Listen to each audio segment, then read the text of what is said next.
Well, hello everybody, and thank you for joining me once again for another Thyalwaysseek Q&A live stream. I hope everybody's well, and today we're going to be discussing the 7 Hermetic principles. Now, for those of you who want an actual dedicated video discussing the 7 Hermetic principles without the tangents, without the rants, without all the other added on elements of the discussion, which always happens in these live streams, you can actually find a video underneath this one. It's the very first link, and that one is a dedicated video to the 7 Hermetic principles, okay? And so that is very clear, very concise, and you will be able to gather an understanding, at least an initial understanding of the 7 Hermetic principles without all of the side discussions and all of the tangents that I tend to go on. So I just want to put that out there before we start, because this live stream is not going to be like my previous ones where I have, a heap of information that I really want to get out, and I try and stay on point. This discussion could end up anywhere. I've literally just printed out the 7 Hermetic principles from the Kabbalion, and I am just going to slowly read through them with you guys, and who knows where these discussions will end up. I could end up ranting about something completely different to the topic at hand, which is why I like doing these live streams, because sometimes I just feel the need to vent about certain things, or sometimes it's just good to actually tangent off into other areas, because it may be something that I don't bring up in my videos that I dedicate to, putting out information very concisely and very practical, and as as researched as I can and as eloquent as I can. So the other thing, I don't know guys, but I have this it's not a flu, it's not a virus, I don't know what it is. I've just, for the last couple of weeks, it's just this underlying something, like some underlying lurgy or something that I just can't seem to shake. And so I started feeling it a bit yesterday. So I'm a little bit foggy, okay? I just want to put that out there, because, if I misinterpret something, if, accidentally, sometimes I'll say, a different word or a different thing, or, if I do any of that today, please understand, yes, it is. I am a little bit foggy in the head, and so yeah, I'm not as clear thinking as usual. I mean, it's pretty hard for me anyway, first thing in the morning, to jump on a live stream and start discussing this subject when I'm pretty much a night owl, So I rarely, never, okay, go to sleep before 10:30 at night, ever. I don't think ever, unless I'm really, really sick or something. So anyway, now that we've got that out of the way, good morning, Judith. Good to see you. Let's have a look at the 7 Hermetic principles. Now, I know I did say that I wasn't going to go into a detailed discussion about the 7 Hermetic principles, because I do think it's important that I do leave some of this subject matter. Let me just move my phone out the way, so when I get notifications, it's not blaring all through the live stream. So yeah, I know I did say that I wasn't going to do a live stream about the 7 Hermetic principles, because I do think it's important that students go and research information for themselves. But I relate and relay and refer back to the 7 Hermetic principles so many times during my live streams. It is just probably easy for me to just say to people, well, I have done a previous live stream about the 7 Hermetic principles, you can go and check that out. you know, as well as the video, as I said, the dedicated video I do have, which is underneath, is always going to be posted, linked underneath to this video. So I just kind of thought it, you know, it's probably a good thing. Anybody that's new to my channel, it's just probably a good thing to have a little bit of a understanding to this subject before you go and seek it out. Maybe this will actually encourage people to go and look into this further, this live stream where people have not really fully committed to being a student of the ancient teachings. They're still on the fence about it. They're still curious. They still see it as a bit of a novelty. But perhaps today there may be something in these 7 Hermetic principles that, you know, will encourage them or will inspire them to go and seek out a further understanding for this science. Because, guys, this science is absolutely integral to your journey as a seeker of truth. And that is what we're discussing here today, truth. It's not opinion, it's the truth. And the ancient Hermetic science is the, you know, is the science of the universe. And this is the science that all of the ancients knew about, that all of the ancients actually knew and understood to the level of what most scientists today understand their theories, you know, which are just theories. Okay, so I just want to make sure everybody understands that modern science today is a myth.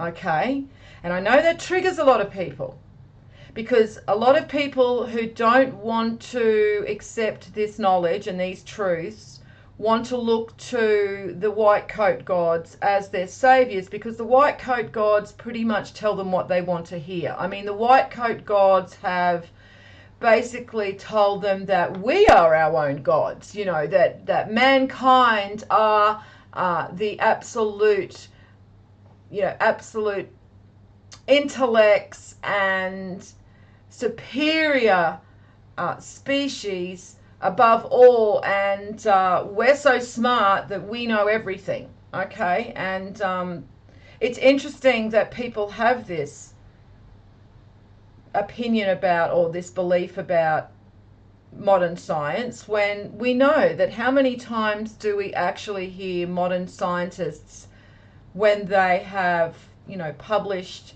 a article in the mainstream media and in the title it says modern scientists puzzled by, you know, by behavior of new star that they have found, or modern science, you know, amazed by, you know, such and such phenomena, or modern scientists don't understand why such and such. And they normally use this wording when it's something to do with the, you know, astrophysics, with the movement of the heavens and the operations of the, you know, planets and suns and stars and neuron star, you know, and all of that, you know, that they love to pretend to understand. But again, it's a myth that it's a myth. I mean, everything that they have told us is an absolute truth,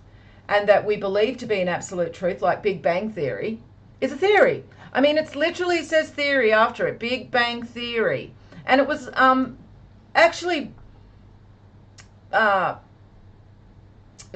posited by a Catholic priest, believe it or not. I mean, you know, we know all roads lead back to Rome. I mean, it's literally right in our faces, and yet people just do not want to accept that. And how many of these atheists who just hang on to every word of their white coat gods even know that it was a Catholic priest who postulated the Big Bang Theory? And, you know, it is a theory, and everything was brought into existence, you know, in a way that could be almost described in a similar way to the Big Bang. But what modern scientists are saying is that everything is just brought into existence randomly, and for no reason, because they don't actually explain the causal events, like the causal effect, why the causal influences of why the Big Bang was brought into exist, why that happened. They'll never say that. They never tell you why the Big Bang actually happened. What brought everything into existence from nothing, just randomly. So that's what they can't explain to you. And if you ever want to stump an atheist, that's all you have to do. And the latest thing that I've actually seen atheists saying is, how do you know everything's created? Like that's what they've started trying to, stump others when they are bringing, them these questions that they can't understand. They're like, well, how do you even know everything was created? Like, do they know how stupid they sound when they say that bullshit? Like, so how do we even know everything's created? So you're basically just saying everything just is here for no reason whatsoever. It just exists. It's just always existed. I mean, if there's any type of magical thinking, that in itself is literally magical thinking. Okay, so again, atheists, not very smart, very shallow thinkers. Okay, basically anyone who claims to be an atheist is literally telling you that they are ignorant and that they don't really think deeply about anything, because anyone who has had to think deeply about the subject of our existence would actually contemplate what brought everything, including them, into existence, what created everything, and why there is a mathematical design inherent in nature at its very core. And so atheists don't really look any further than, well, I just don't believe that there's this magical man up in the sky, and it's just ridiculous. Okay, that they literally are the epitome of magical thinkers and believe in magic, and then they actually project their own ignorance and shallow thinking onto those who have actually contemplated things a little deeper. And I do have that respect for Christians in that way, or people that are of a religious persuasion. I do have that degree of respect for them, because they have thought about things a little deeply. And this is more to those who have contemplated their existence and then gone down the path of religion, rather than those that were just born into religion and just parrot what their parents told them because they're in fear of their soul, that some entity called the devil or Satan is going to come and drag them to hell if they dare look outside the Bible, or don't listen to their preacher, or don't do what their parents tell them. I mean, that's a completely different story. So as I said with the Big Bang Theory, it is a theory, but in a way, and this is what the Catholic Church do, they poison the well. And so while the universe was brought into existence from the mind of the all, and this is the first Hermetic principle, which is the principle of mentalism, they are just saying that it is random. They are just saying that there was no causation. It just happened. They can't tell you how it happened, and they can't tell you why there is a mathematical design inherent in nature at its very core. And so this is why we move away from mythology, which is modern science, and we move towards the real science, which is Hermetic science, because this is the true science, guys. This is the science that all of the ancients utilized and taught. Every single culture across the world studied Hermetic science and understood Hermetic science, because it is the true science. It's the science they've tried to suppress, and the science that they have tried to, bury and discredit. And yet we can see today that there are many of the principles in Hermetics that scientists, modern scientists, are rediscovering. Okay, particularly the principle of mentalism, in which they say, are we living in a simulation? We're living in a simulation. Oh, is it just a random simulation, is it? It's just a random simulation with nothing controlling the simulation. Again, these people are not very deep thinkers, okay, because they love to speak about this, oh, we're living in a simulation. And I think that moron Elon Musk even said something to the effect, and by the way, he is just a Antichrist puppet. I'm sure you guys know that. But yeah, and they think that they're just so, informed and so intellectual because they understand, oh, we're living in a simulation, but then they don't actually wonder, well, what's creating the simulation? If the entire universe is a simulation, it means there must be someone creating the simulation. Yes, that would be God. That would be the all, as they call it in Hermetics, the all. I mean, then that doesn't tend to trigger any emotional response because everyone has a different name for the creator. You know, we've got Allah, we've got Osiris, we've got Odin, we've got Yahweh, we've got, God. There's many different names, and I've only just, touched on a few. And this is what causes the fragmentation of these understanding, this knowledge, and causes people to come into conflict because people are ignorant for the most part. People are ignorant. People are mentally lazy. People don't seek out knowledge for themselves. People don't trust in their own intellect. They look to everybody else to tell them what to believe, and so they get caught up in all of these, different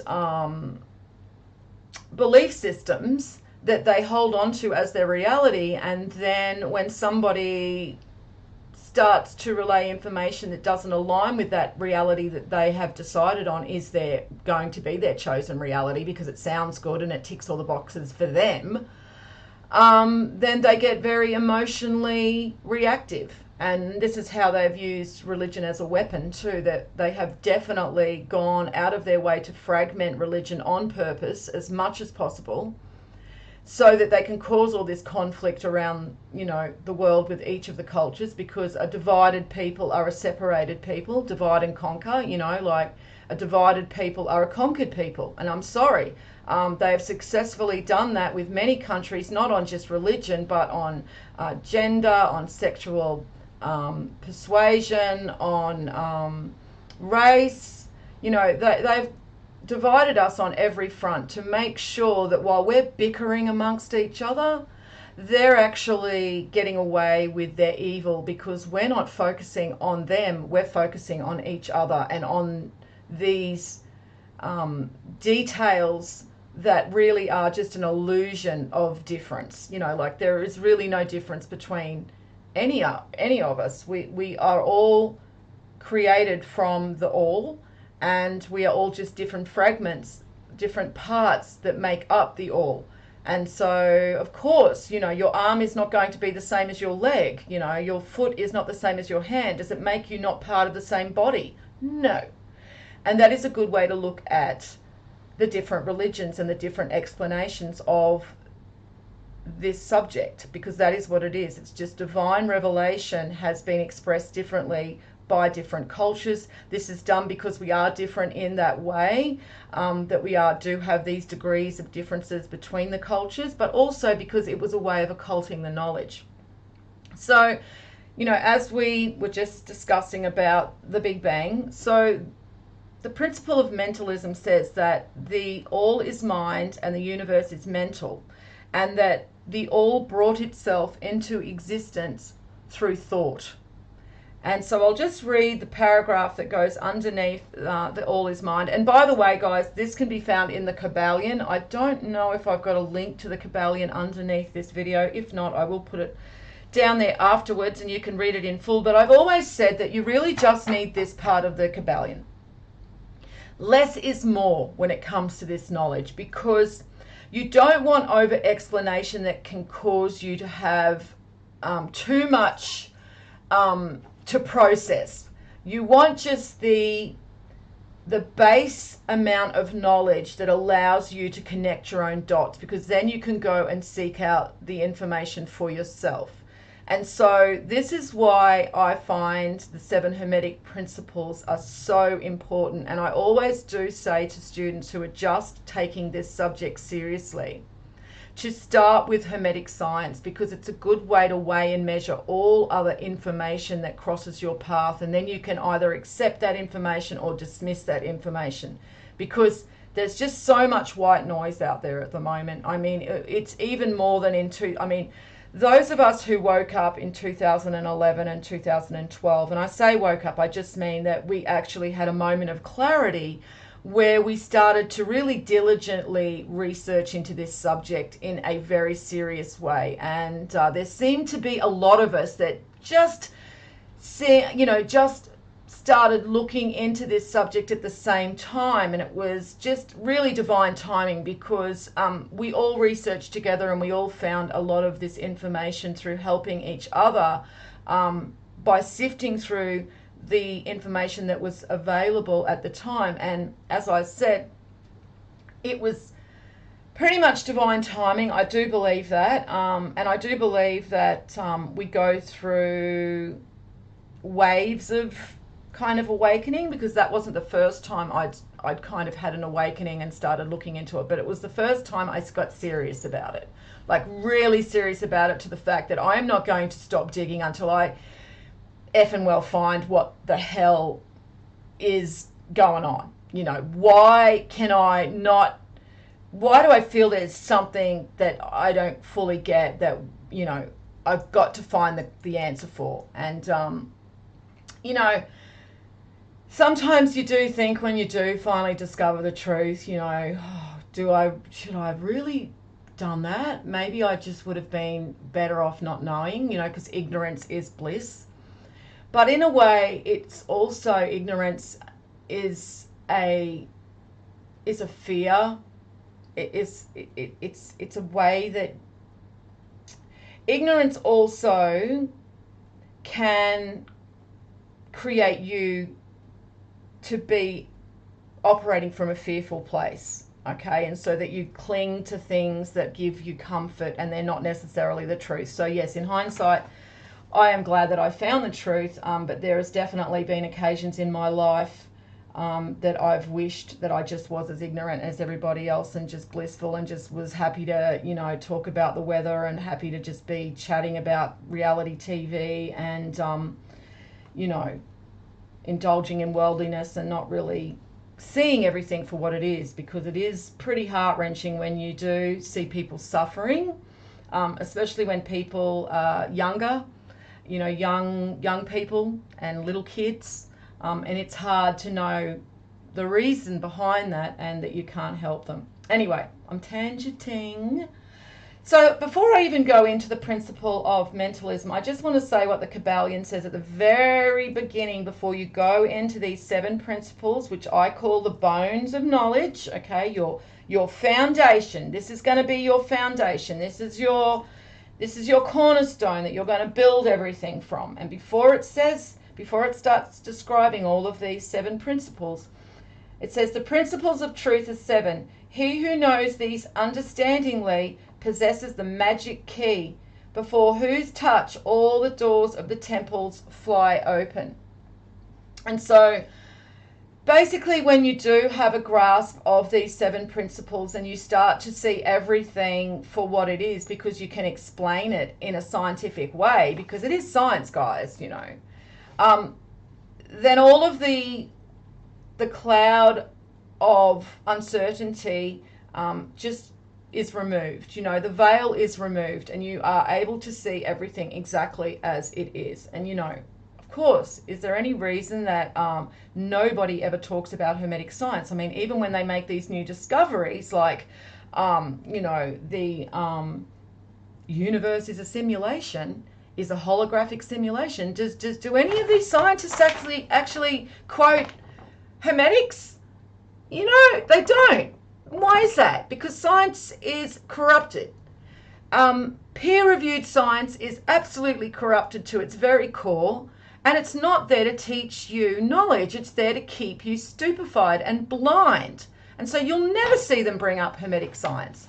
So if you are discovering Hermetic science, well, kudos to you, because you are well on your way to discovering the truth. So just before you do go down that path, do know that while you will have the truth, it is a double-edged sword, and it does come with a lot of sacrifice. So at the end of the day, you have to understand that.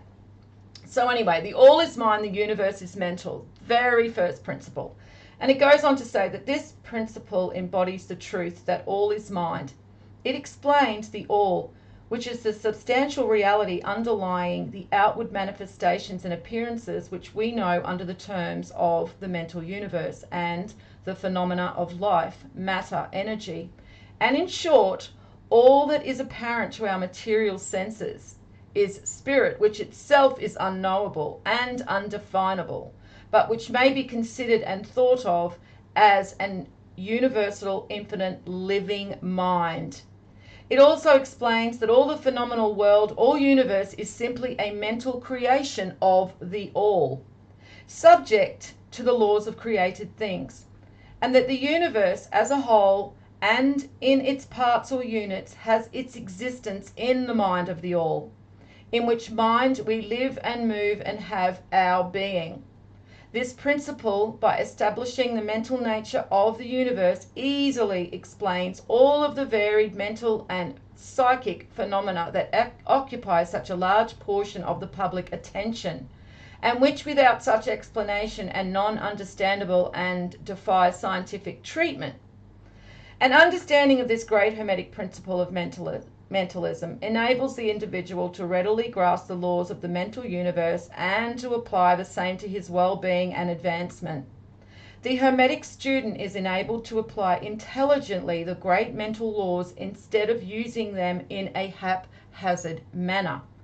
With the master key in his possession, the student may unlock the many doors of the mental and psychic temple of knowledge and enter the same freely and intelligently. This principle explains the true nature of energy, power, and matter, and why and how all these are subordinate to the mystery of the mind. One of the old Hermetic masters wrote long ages ago, "He who grasps the truth of the mental nature of the universe is well advanced on the path to mastery." And these words are as true today as at the time they were first written. Without the master key, without this master key, mastery is impossible, and the student knocks in vain at the many doors of the temple. So literally saying that if you don't understand that you are created, that the universe is created, and that we are all part of the all of the creator, then you may as well give up now, because you're never going to understand this knowledge. Okay, so all of these new ages out there who just think that we're creating our own reality, because how many times have we heard that one? You know, I'm manifesting my reality. We're all manifesting our reality together. You know, that is a load of BS, and it can easily be proven incorrect, because if we're all manifesting our reality, who's manifesting the frickin' cycles on the sun? You know, most of us don't even know there are cycles on the sun. I could tell you that there are 98% of humanity right now that are so freaking ignorant that they don't even know that there's an 11-year cycle on the sun. I mean, quite often when I'm in the presence of normies and, you know, someone says something about their technology was glitching out or something happened, and I know that there's been a solar flare, and I say, oh, well, there has been a solar flare, you know, that there's been a solar flare from the sun because the sun's quite active at the moment. Their eyes roll into the back of their head. They have no understanding or way of processing what you just said. It's like, huh? What? The sun has what? Like, they don't even know. So who? So is there just 3% of us that are manifesting the cycles on the sun, are there? Who's making sure that the Earth is spinning at just the right speed? You know, just the right rotation? Who's making sure that the moon is orbiting the planet every 27.6 days. Who's making sure of that? You know, like, it's just so easy to debunk new age crap that I just don't understand how so many people get caught up in that trap of the new age. I mean, look, I get it. When you first start waking up and looking deeper into everything, you begin to search out knowledge. And yes, you do start looking at different subjects. And one of the most prevalent subjects, because it's just so apparent everywhere, you know, it's just so, you know, it's so populated in our culture, if that's the way you could say it. It's just so present, I should say, so present in our culture, is the new age. Because, oh, well, I'm not really a religious person. And I mean, I was one of those people that just absolutely detested religion and anything to do with religion. I wanted no part of it. I don't even want to know anything about that. It's a load of crap. You know, so of course, where did I go? Oh, I went to the other subjects, you know, who all claim to know about, you know, spirituality, and that was the New Age movement. But when you start looking deeper into the New Age movement, it's full of bullshit that cannot be cannot be backed up or verified in any of the texts, okay? Because I've looked in all the texts, guys.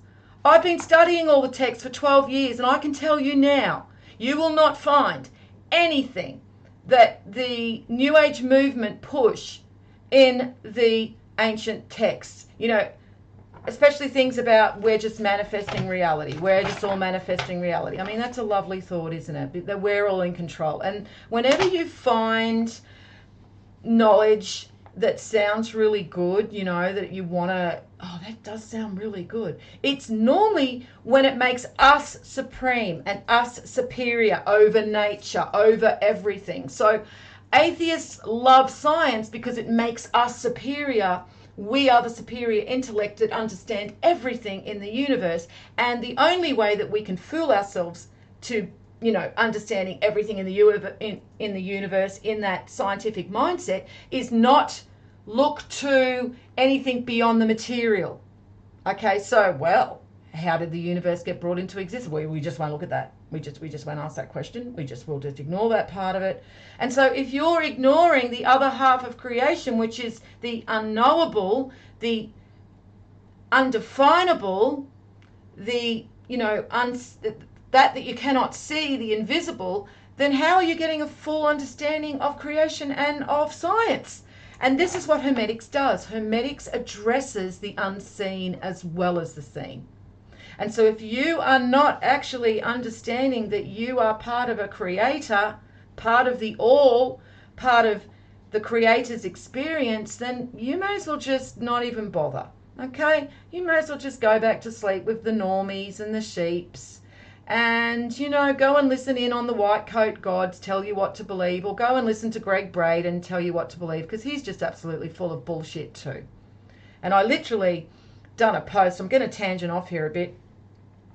I saw that YouTube recommended one of Greg Braden's videos to me the other day. And Greg Braden, for all of you who do not know, was really big back in 2011, 2012, when there were a lot of people having a spiritual awakening and starting to look for answers. And of course they rolled out Greg Braden, and he was all about heart math and everything's about the heart. Well, yes, the heart is very important, but so is the mind. Okay, we have to use them together. All right, but when people think about the mind, they think about the third eye, and they think about you know, manifesting reality through visualizing and meditation. They don't understand that, no, the mind is much more than just for, you know, delving into our delusions and our fantasies. It's about gathering knowledge and understanding knowledge. And so we use it all together. So anyway, this video that was recommended to me by Greg Braden, who's just made his comeback in a big way. I mean, they've pulled him out of mothballs and they've rolled him up again in front of all of these, you know, new agers and these people that are seeking out a meaning for, you know, their spiritual nature. And he's the title on the video was divinity. What is your, basically, what is your divine nature? Oh, that's right. It's they are trying to destroy your divine nature. That was, it was a very emotive headline title, and that was like, oh, he's talking about divine nature, divinity. I never hear New Agers talking about that. All right, what's he going to say? Well, of course, he didn't say anything. He just basically used all of the same go-to phrases from the New Age community and put it all down to your DNA, your imagination and thinking, and your expression and motivation. That's pretty much empowerment. That's it. That was what he never mentioned. The soul. He never mentioned your creator. He literally told his audience that it had nothing to do with religion, and that it had nothing to do with religious dogma or anything, which is an absolute total load of shit. Of course it's got to do with religion, because religion has got to do with your spirit, your soul. Yes, the interpretation of the religious texts has been corrupted, but we don't throw the baby out with the bathwater, do we? We learn how to interpret the scriptures as they were meant to be interpreted, because, anybody who doesn't understand that the Bible is an occulted work needs to go and watch my live stream explaining how the Bible is an occulted work. And Jesus literally tells us in Mark 11:12 that the Bible is an occulted work. So if people are trying to take the Bible literally, and there are parts of the Bible that you do take literally, there are parts of the Bible that you do take symbolically, and you have to know how to read the Bible to ensure that you're taking the parts literally that should be taken literally. So there are some teachings like Proverbs, which you do take literally. But then the parables, the stories, are stories. They're myths. Okay, there's symbolism. And so to say that, oh, religion has nothing to do with divinity, it's just a load of bullshit. And again, this is the New Age disinfo. And, Greg Braden, he just ticks all the boxes, doesn't he? He's just so charismatic, and he's handsome, so well presented, he speaks so softly, and, he's just so kind and nice. And, everyone just looks at appearances and says, well, he must have the truth. Whereas people listen to me sometimes, and, I am a bit of a swearer from time to time, and probably would do a lot more swearing if YouTube wasn't so heavily censored, because sometimes I think that is indeed warranted. And I swear in, as a way to, just express certain information in a more forceful way rather than abusing people. I, don't always, rarely really call people names other than idiot and moron and fool, but that is because it's warranted. But yeah, people hear that and they're like, well, she swears. That's not very spiritual, or that's not very enlightened. So, forget appearances, guys, because appearances are deceiving. All right. And if you are just going on appearances because that person looks like they're very spiritual and that they may have the truth, then you're going to be, herded down another false path, because that's what they make sure all of these New Age gurus do. They always look spiritual and peaceful and Buddha. And even people think that Jesus is kind, and he holds a little lamb and he's not going to hurt anybody, because Jesus is just my buddy and my friend, and, he's so kind and loving. No. Jesus is not this kind, loving, doesn't hurt anybody. He's a warrior, okay? He wields a sword. Just look at Kalki the Destroyer, because that's another symbol for Jesus when he is returned. So that just makes me laugh, because so many of these modern Christians are going to be absolutely horrified when Jesus is returned and they realize that they have been fooled by appearances. So anyway, so the first principle, just goes on to tell you that you must understand that you are part of the Creator's experience. We are all created. Many people say, oh, well, what's life about? Why am I here? You know, what is life even for? Well, you're here because the Creator is experiencing the material plane through you. We are like his little atoms. All of us, we all go together, we all join together to create the Creator and the macroscopus. And that's such a good way. I was listening to Manly P. Hall talking about the Kabbalah, and reminded me about the macroscopus and the microscopus, which is we are the little version of God in the flesh. And so you can see God, if you want to, you can visualize God. And this is just us visualizing God, because with our puny little human minds, we have to personify God, okay? Because he's just, and I say he again, defaulting to he. God is androgynous, okay, both male and female, but I prefer to see God as a he, as a fatherly figure. So I will always refer to God as he. So God is personified by us because we cannot perceive him fully, because we are not going to perceive our Creator. It's like an ant trying to perceive us. You know, can an ant perceive us and our lives? And we go off to work every day and we're cooking dinner when we get home and we're paying our bills. Does an ant have any understanding of that? No. So to try and think that we have an understanding of our Creator is just ridiculous.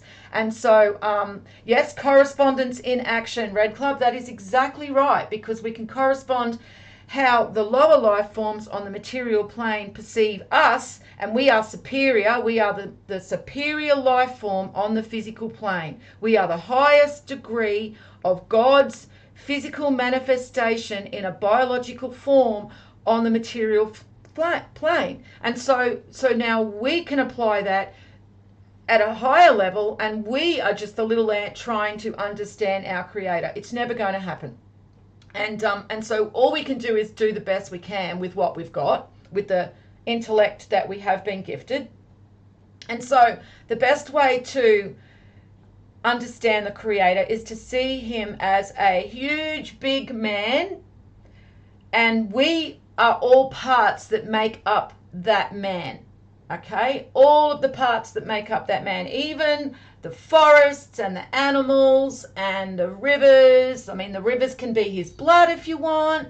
The minerals and the plants can be his flesh and his muscles and his minerals in his body, and the amino acids, and his and the animals can be his physical animal nature, and then us humans and our souls can be his more spiritual nature and his higher nature. Okay, so we can see God in that way. It's a really good way to understand the Creator, and why we're here is because we are a part of him. We are a little particle that we all make up together, and that's why we're different, but we're the same. And that's why there's the different races, because even though we all have differences to a degree, even though we're all the same, we have these slight differences in the way we express ourselves and the way we look, because the arm is different to the leg and the foot is different to the hand. And so this is why we see these small differences within humanity, but yet they make up the whole. We're still the same, okay? We're still all making up the Creator. So that is a really good way of visualizing God and understanding that you must respect yourself and honor yourself, okay? Because you are a part of the Creator. So don't go out and vandalize your body, okay? Don't go out and, tattoo your face, because it looks stupid to start with, looks ridiculous. And you're vandalizing God's creation. I'm not saying don't go out and embellish, yourself. I mean, I've got a tattoo. I've got two, actually. it's not that you can't go out and embellish yourself and personify, and personalize yourself, but don't go to stupid levels like idiots do today, with women who, how many times do you see a really attractive woman and she's got this ugly tattoo on her calf or on her thigh? She's walking towards you and you're like, what an she's got this ugly big tattoo down her thigh. Really? Does anyone look at those tattoos and go, wow, yeah, that just totally makes her more attractive? No, it doesn't. It makes her look stupid. It degrades her. I mean, okay, that's my personal opinion, but I can tell you now that if you're going out and just tattooing yourself stupidly, then you're not embellishing yourself. You're just vandalizing yourself.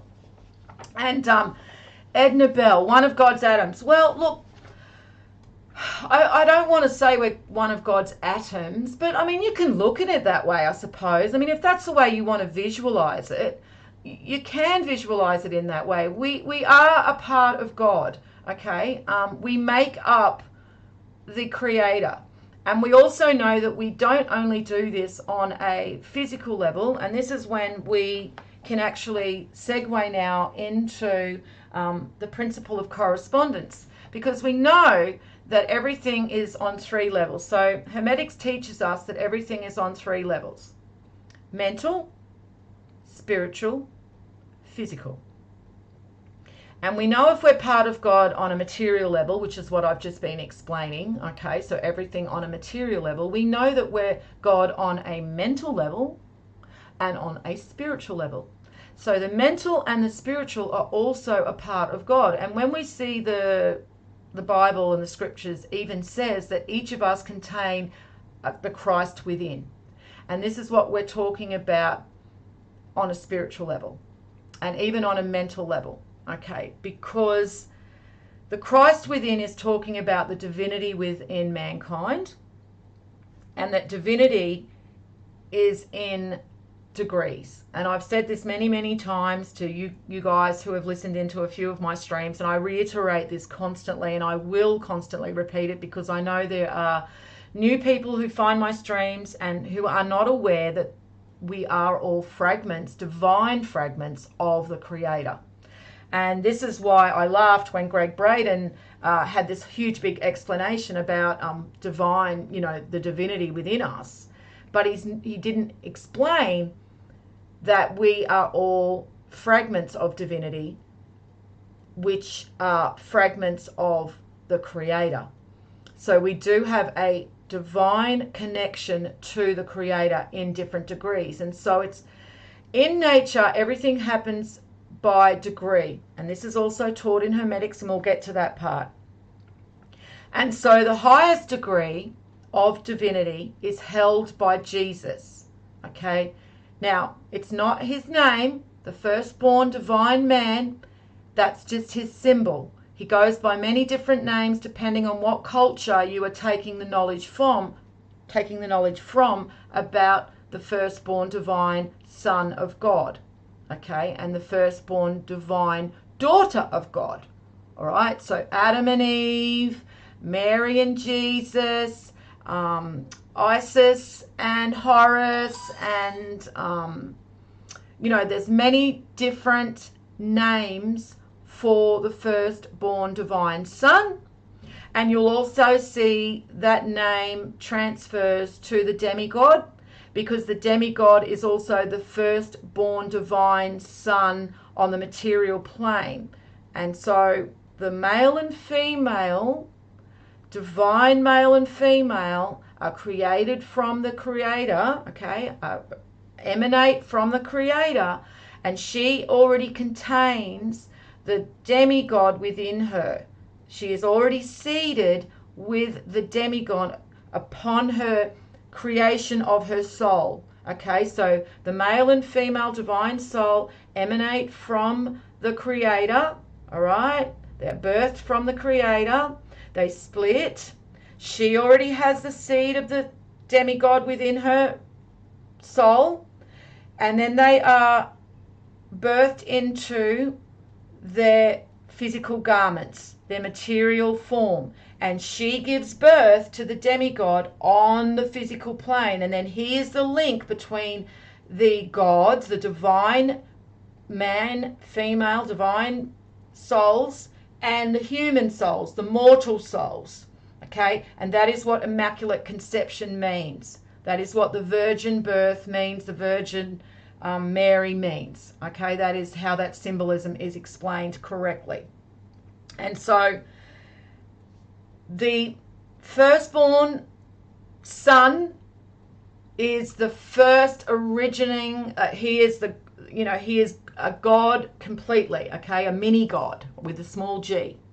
But the demigod is created as a god in his soul, but he's birthed on the physical plane in a different way. Whereas the male and female divine souls, the gods, little g, there's 96 of them, 96 tribes. They are created in soul and physical onto the physical plane completely. Okay, completely seated onto the physical plane. Go and have a look at my live stream about Easter.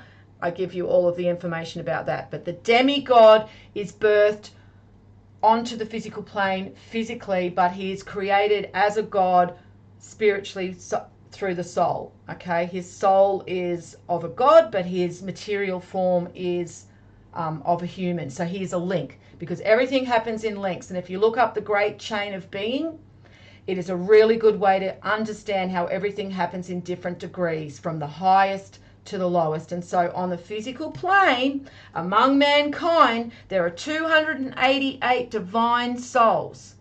Okay, starting with Jesus, big Jesus. He is the very first physical extension and divine, spiritual and, physical extension of the Creator. Okay, that is why he and the Father are one. He doesn't say, I am the Father, though, does he? He says, I am. Does he say, I am God? No. He's talking about how he is the closest to God on the physical plane within the entire human race. And then it all goes down in degree from there. And so there are mortal humans that are higher to the divine nature than other mortal humans that aren't as well, because it's all in degree. But every single mortal human has the ability to be God-like, to attain immortality like the gods, because the gods are immortal. We go through a 26,000-year great year cycle. We are now heading back into the golden age. This is why everything is chaotic. This is why everything is psychopathic right now. We are in the depths of the Iron Age. We are at the bottom of the barrel now. We're scraping the bottom of the barrel. Guys, we're scraping the bottom of the barrel. Look around you. Look around you. It's not hard to see. Okay, we're degenerates. We're promoting degeneracy to the children. We are in the bottom, the last degree of the Iron Age. We're about to go back into the Golden Age. We're now starting to experience the Christ light returning, which is why we're experiencing a spiritual awakening. Okay, and we're getting smarter. We're getting more conscious. However, we have free will to direct our conscious expansion either towards spiritual pursuits, which is what we're doing, okay, which is not easy in these times, or towards materialism, which is what most people are doing, okay, indulging in materialism. And also this is where this technical technology, this expansion in technology is coming from. But we can only get so far in expanding in that way anyway, because look at smartphones, okay. They're literally stagnating in sales now because they're at peak technology now, okay. What can you do other than just get faster at calculating, processing? That's all they can do, just get faster at processing, bigger cameras. I mean, and then, larger photos and pictures to take up more memory, which they need more processing. I mean, but really all of the actual technology where we're at now, it can't really get much better than it is. They can hone that technology to be more controlling of us, and don't worry, they're going to. What do you think Elon Musk's Skylink's all about? You think it's really to benefit us? Or do you think they're actually maybe just creating a net, a technological net around us, which they're going to switch on soon? Yeah, I think it's the latter. And yeah, they tried to remake the folding phone. Yeah, exactly. And it didn't even really take off anyway. Like, it's a thing, and people, not everyone is, is gone over to use but that's all they can do now. These little gimmicks of like folding phone. Oh wow, big deal. It still does the same thing that all the other phones do. It just folds. Big deal. So that explains, our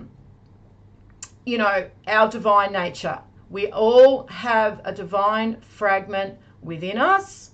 Okay, we all are responsible to respect ourselves, okay, and respect that we are part of God. And so, don't go vandalizing your body. And look, if you already have, okay, because you were ignorant to this knowledge, no one is irredeemable, all right? Everybody can just pick up from where they are now when you have knowledge and move forward. That's all you can do. But all I'm saying is, if you have this knowledge, don't go out and, tattoo your face, basically, and vandalize your body, because you want to beautify yourself. Not in a way that's vain and, completely, everything in degrees, guys, all right, and moderation. Everything in moderation. You don't have to ever be with lack, and fast or do any of these things, okay, because it's always moderation. Everything in moderation. Sugar in moderation, alcohol in moderation. If you want to, go smoke a bong, fine, moderation, okay? If you want to go watch Netflix, moderation. It's so easy to apply that. It's just everything in moderation. Don't allow it to control you, okay? But if you just say, well, that's evil, I'm not going to ever smoke marijuana, I'm not going to ever drink alcohol, I'm not going to ever, and I have seen people who are reformed alcoholics and have turned to alcohol, what do you call it when you're no longer an alcoholic and you do not, I can't think of what they call it, abstain.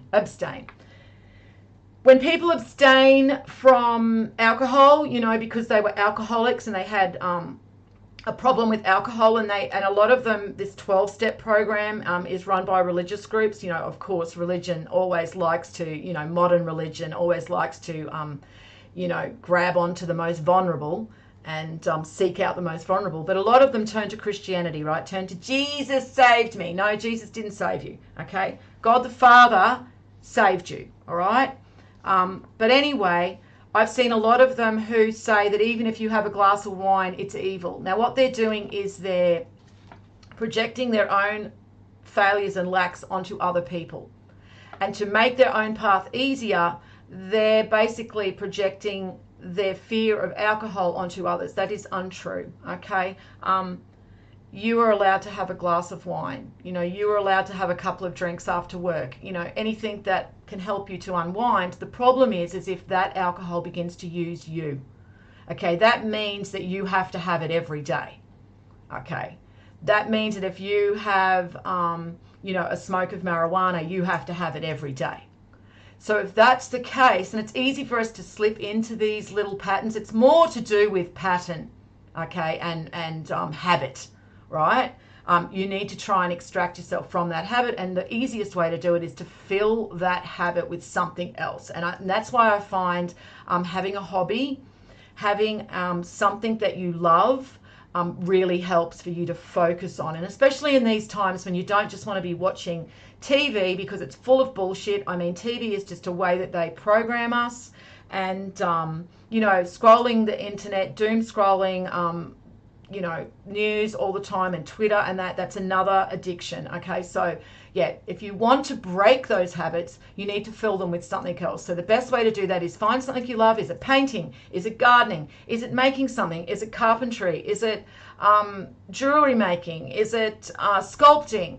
You know, is it cooking? Is it whatever? All right. And, you know, cooking's a hard one too, because you don't want to fall into the pattern of having to, you know, indulge in that and gluttony and the whole thing. But you can cook and give them away. You know, you can cook things and you can sell them at markets. You know, you can do a whole lot of things, guys. So I'm just trying to give examples of what people can do to fill in that gap in their life right now, because we're in this kind of pause before they hit their next subplot, which we're heading towards now at a rapid rate.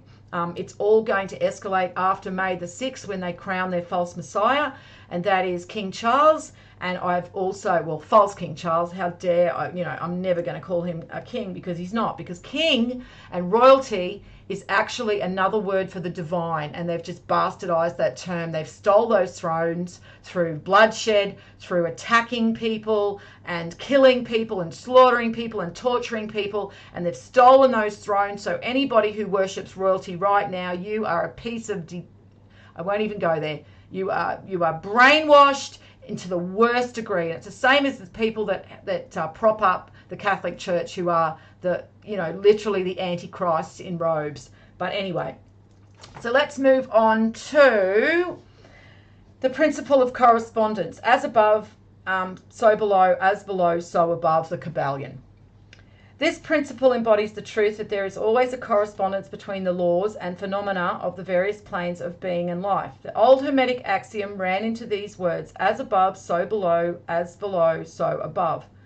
And the grasping of this principle gives one the means of solving many a dark paradox and hidden secret of nature. There are planes beyond our knowing, but when we apply the principle of correspondence to them, we are able to understand much that would otherwise be unknowable to us. This principle is of universal application and manifestation on the various planes of the material, mental, and spiritual universe. It is a universal law. The ancient Hermeticists considered this principle as one of the most important mental instruments by which man was able to pry aside the obstacles which hid from the view of the unknown. Its use even tore aside the veil of Isis to the extent that a glimpse of the face of the goddess might be caught. Just as a knowledge of the principles of geometry enables man to measure distant suns and their movements while seated in his observatory, so a knowledge of the principle of correspondence enables man to reason intelligently from known to unknown. Studying the monad, he understands the archangel. Right, so just as we have a God in the, ethereal plane, as above, so below, we have a God on the physical plane.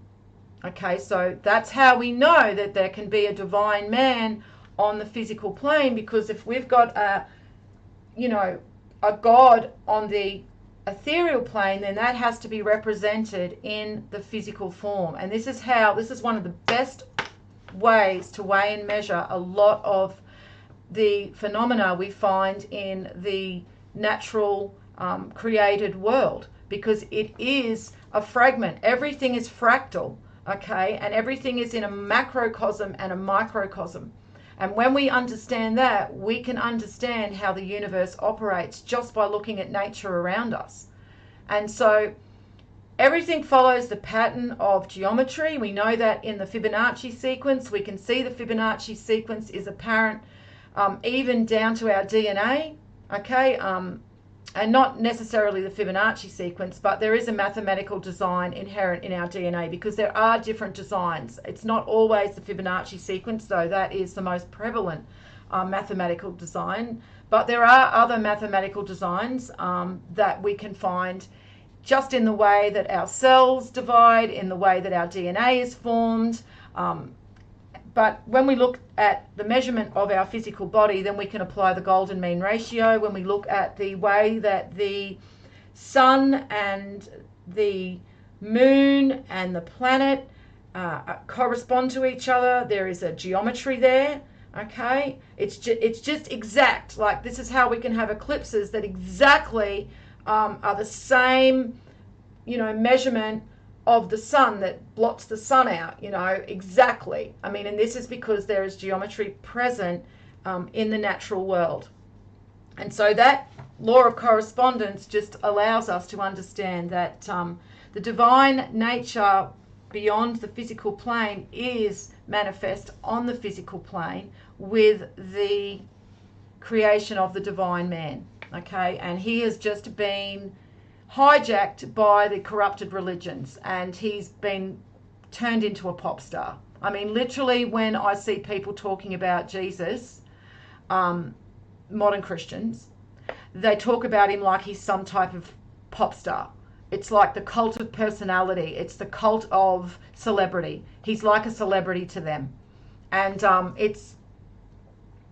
it's pretty sad because, you know, you even actually see these young girls, you know, these teenage Christian girls, and they literally almost have this infatuation with this creation that they have, you know, this delusion, this fallacy that they've created in their minds of who they think Jesus is. He's like, you know, the poster boy of the Christian cult at the moment, and it's just completely incorrect because he's not perfect.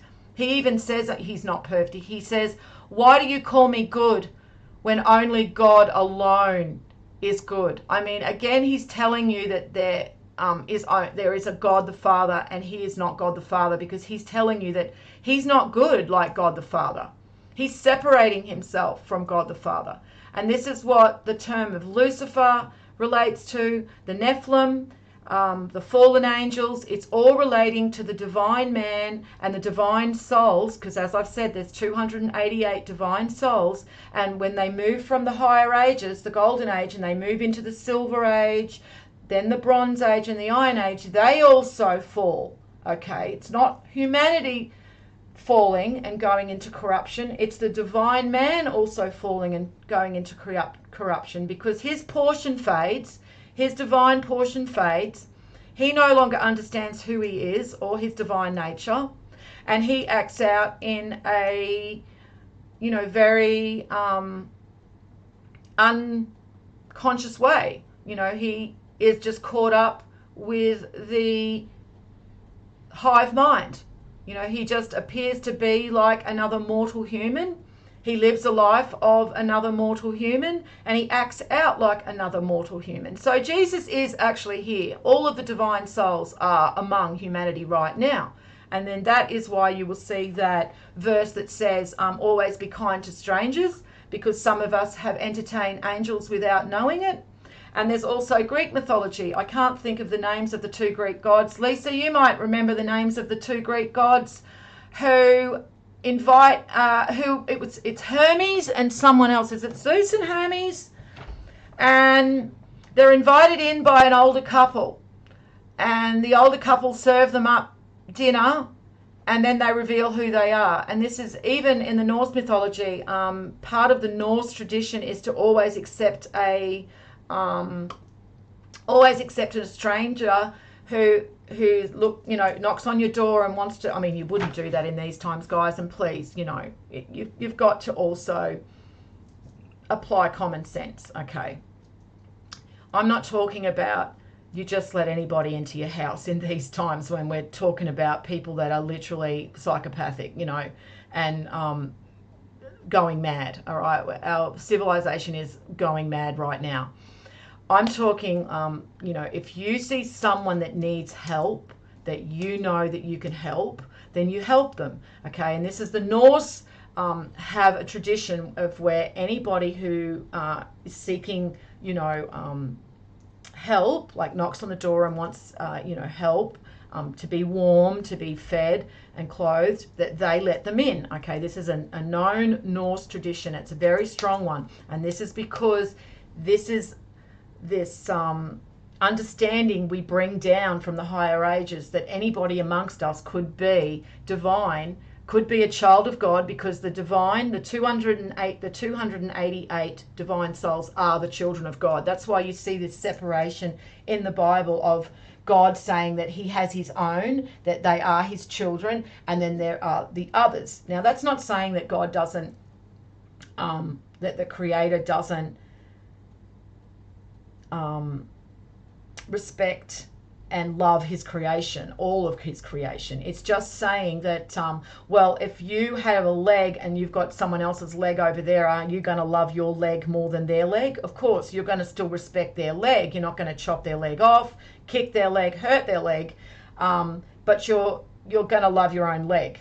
Okay, so if you want to kind of see it in that analogy, God, of course, it's part of him, his anchor onto the material plane. I mean, that is what the anchor represents. It's the divine souls are his direct connection to the material world.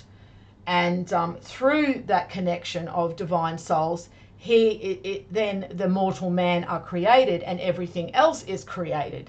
Okay, which is why it is said that everything is created through Jesus. That's what it means. Okay.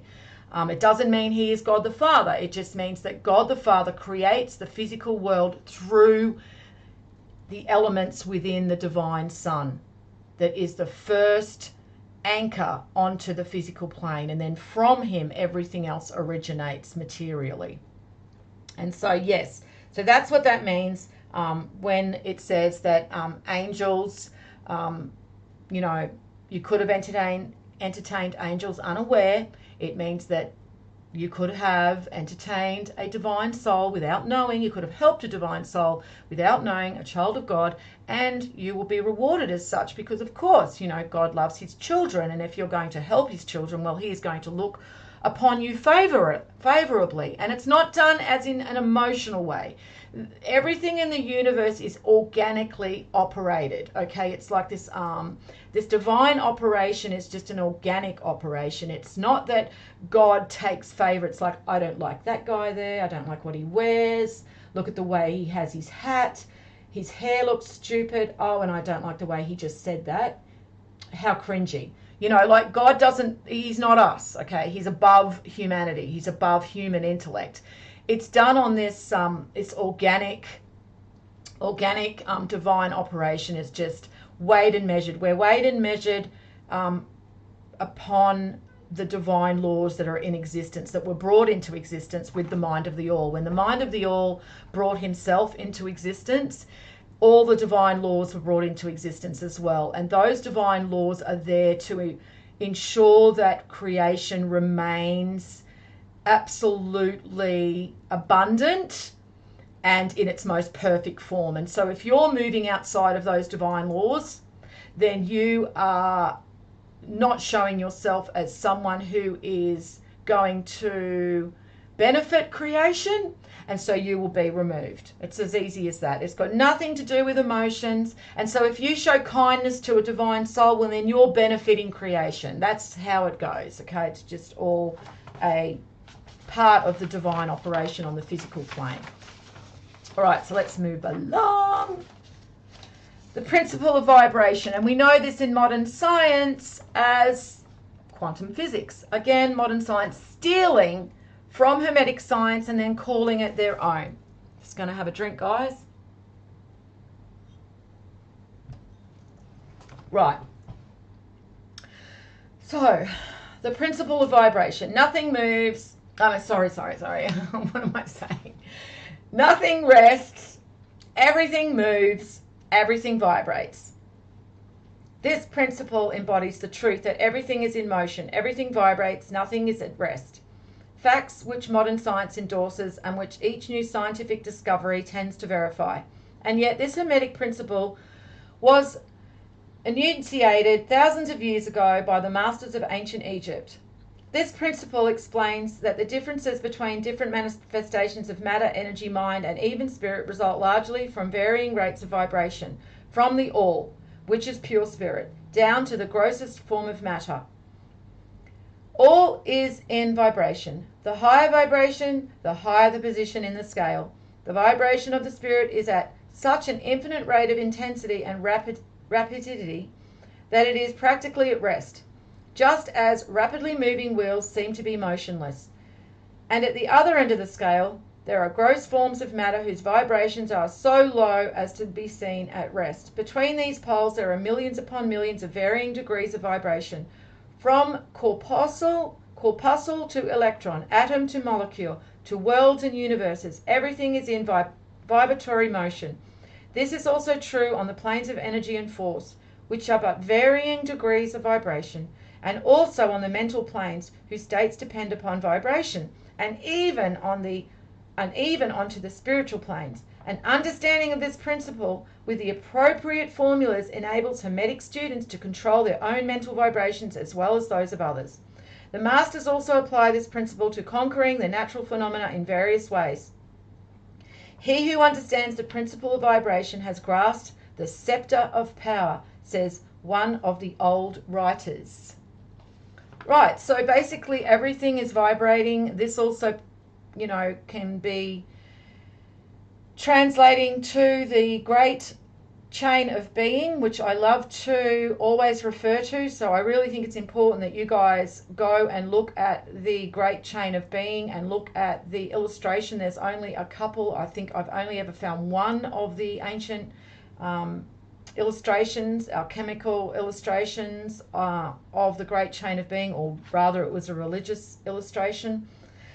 But they don't like you to understand this, okay? They like to dismiss this, but this is exactly how the universe works. Everything is in hierarchy from highest to lowest, and this is all dependent upon the vibration of each of the phenomena. So when we look to the vibration of the ethereal plane, we can see that it goes from the highest, which is the mind of the all, and then slowly the vibration moves down into matter, okay, and it goes, it decreases all the way down to the grossest forms of matter, which would be rocks, okay, like that which doesn't move at all is displaying the most grossest form of matter, and that is the elements of the material world which are vibrating at the slowest, okay? And so we can see that even spiritually when we move up to our higher nature, we are vibrating at a higher mental rate than those who are stuck in the material world and who are vibrating mentally at a lower rate, and so they cannot understand this knowledge, okay? Have you ever gone and started speaking to people about this knowledge that are just a normie, that are just a sheep? And what do? Can they even process what you're talking about? No, they can't. They can literally not process it. I mean, they're looking at you and you're saying words, and they just cannot form these words together in their brain to make sense about it. It just sounds like, rubbish to them, gobbledygook. It just sounds like you're speaking a different language, and this is because they're mentally not operating at a higher level like you are. Okay, so when you begin to understand this knowledge and this information, you begin operating at a higher rate. You begin vibrating at a higher rate. This is what vibrating at a higher rate spiritually means, okay? It doesn't mean you're sitting there meditating. You're meditating on your chakras, okay? And you're causing your chakras to meditate. You're causing your chakras to spin more rapidly. Okay, that's not what it means, and you can't do that. All right, I've already told people, that are, and I've had many people that have left the stream because they cannot handle the truth. They are so sucked into their new age beliefs. Chakras are merely where your soul connects to your physical body, so that you can experience emotions physically. So when you love somebody or you are infatuated, you feel that in your gut and your heart when you you are infatuated with someone, or you are attracted to someone. That is your soul speaking to your body, causing your body to feel that emotion that you can feel physically. Okay, but it emanates and originates from your soul, from your heart, from your gut, and from your mind. And as I've said before, the ancient Egyptians divided the soul into various parts. Specifically, the three parts were the Ka, the Ba, and the Lib, or the Ib. And the Lib, the LB, or it was your heart. The Ka was your soul in your gut, and your Ba was your mind. Okay, your mind is seated in your soul. Okay, your soul is just like a medium. All right, it's like your brain. We're using correspondence here, the principle of correspondence. Your brain is seated in your body. Okay, your body holds up your brain. Your brain's telling your body what to do. All right, your fingers are moving, your legs are moving. All right, so think of it as your soul is your body, is your spiritual body, but it all actually happens up here in your mind. Okay, and that is your essence, that is your personality, that is your ego. All right, that is what is seated in your spiritual body, your soul. And then your heart, your spiritual heart, is what is between your mind and your spiritual body and processes the thoughts of your consciousness into your heart, your spiritual heart, which expresses them through your soul and your physical body. Okay, and so that's what your chakra points are. So you can't meditate on them. Can you meditate on your foot? Can you meditate on your arm? Can you meditate on your nose? Because that's what you're saying that you're doing when you're meditating on your chakras. It's just, it does not work. It doesn't work that way. It's a shortcut. And everyone loves shortcuts. That's why the New Age is so attractive to people who are interested in spirituality, because most people are mentally and spiritually lazy, just like modern Christians, and they all want to do something as a physical operation, which then they can delude themselves into believing is actually helping them spiritually, and it's not. Okay, so it's all to do with when you are vibrating at a higher rate consciously and mentally and spiritually, you are actually able to understand this knowledge. That's what it basically comes down to. And when you understand this knowledge, you understand who you are as a soul. And when you understand who you are as a soul, you have just grasped the scepter of power.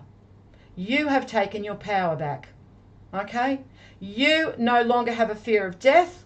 And when you no longer have a fear of death, those in control of our world right now, those in control of our governments, our religious organizations, our media, our science communities, our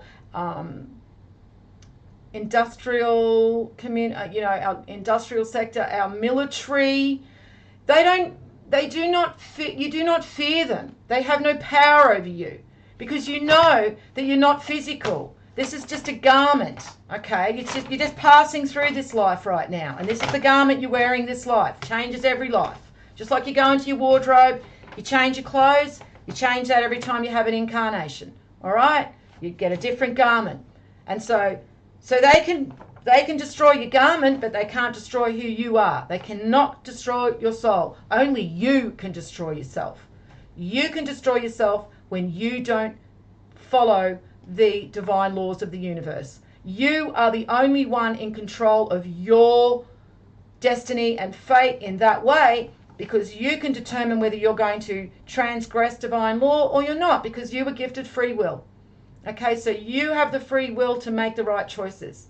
And part of that comes through knowing who you are to absolute certainty. It has to be certain. You can't listen to me. I cannot tell you that you are divine and you will believe it to the level needed.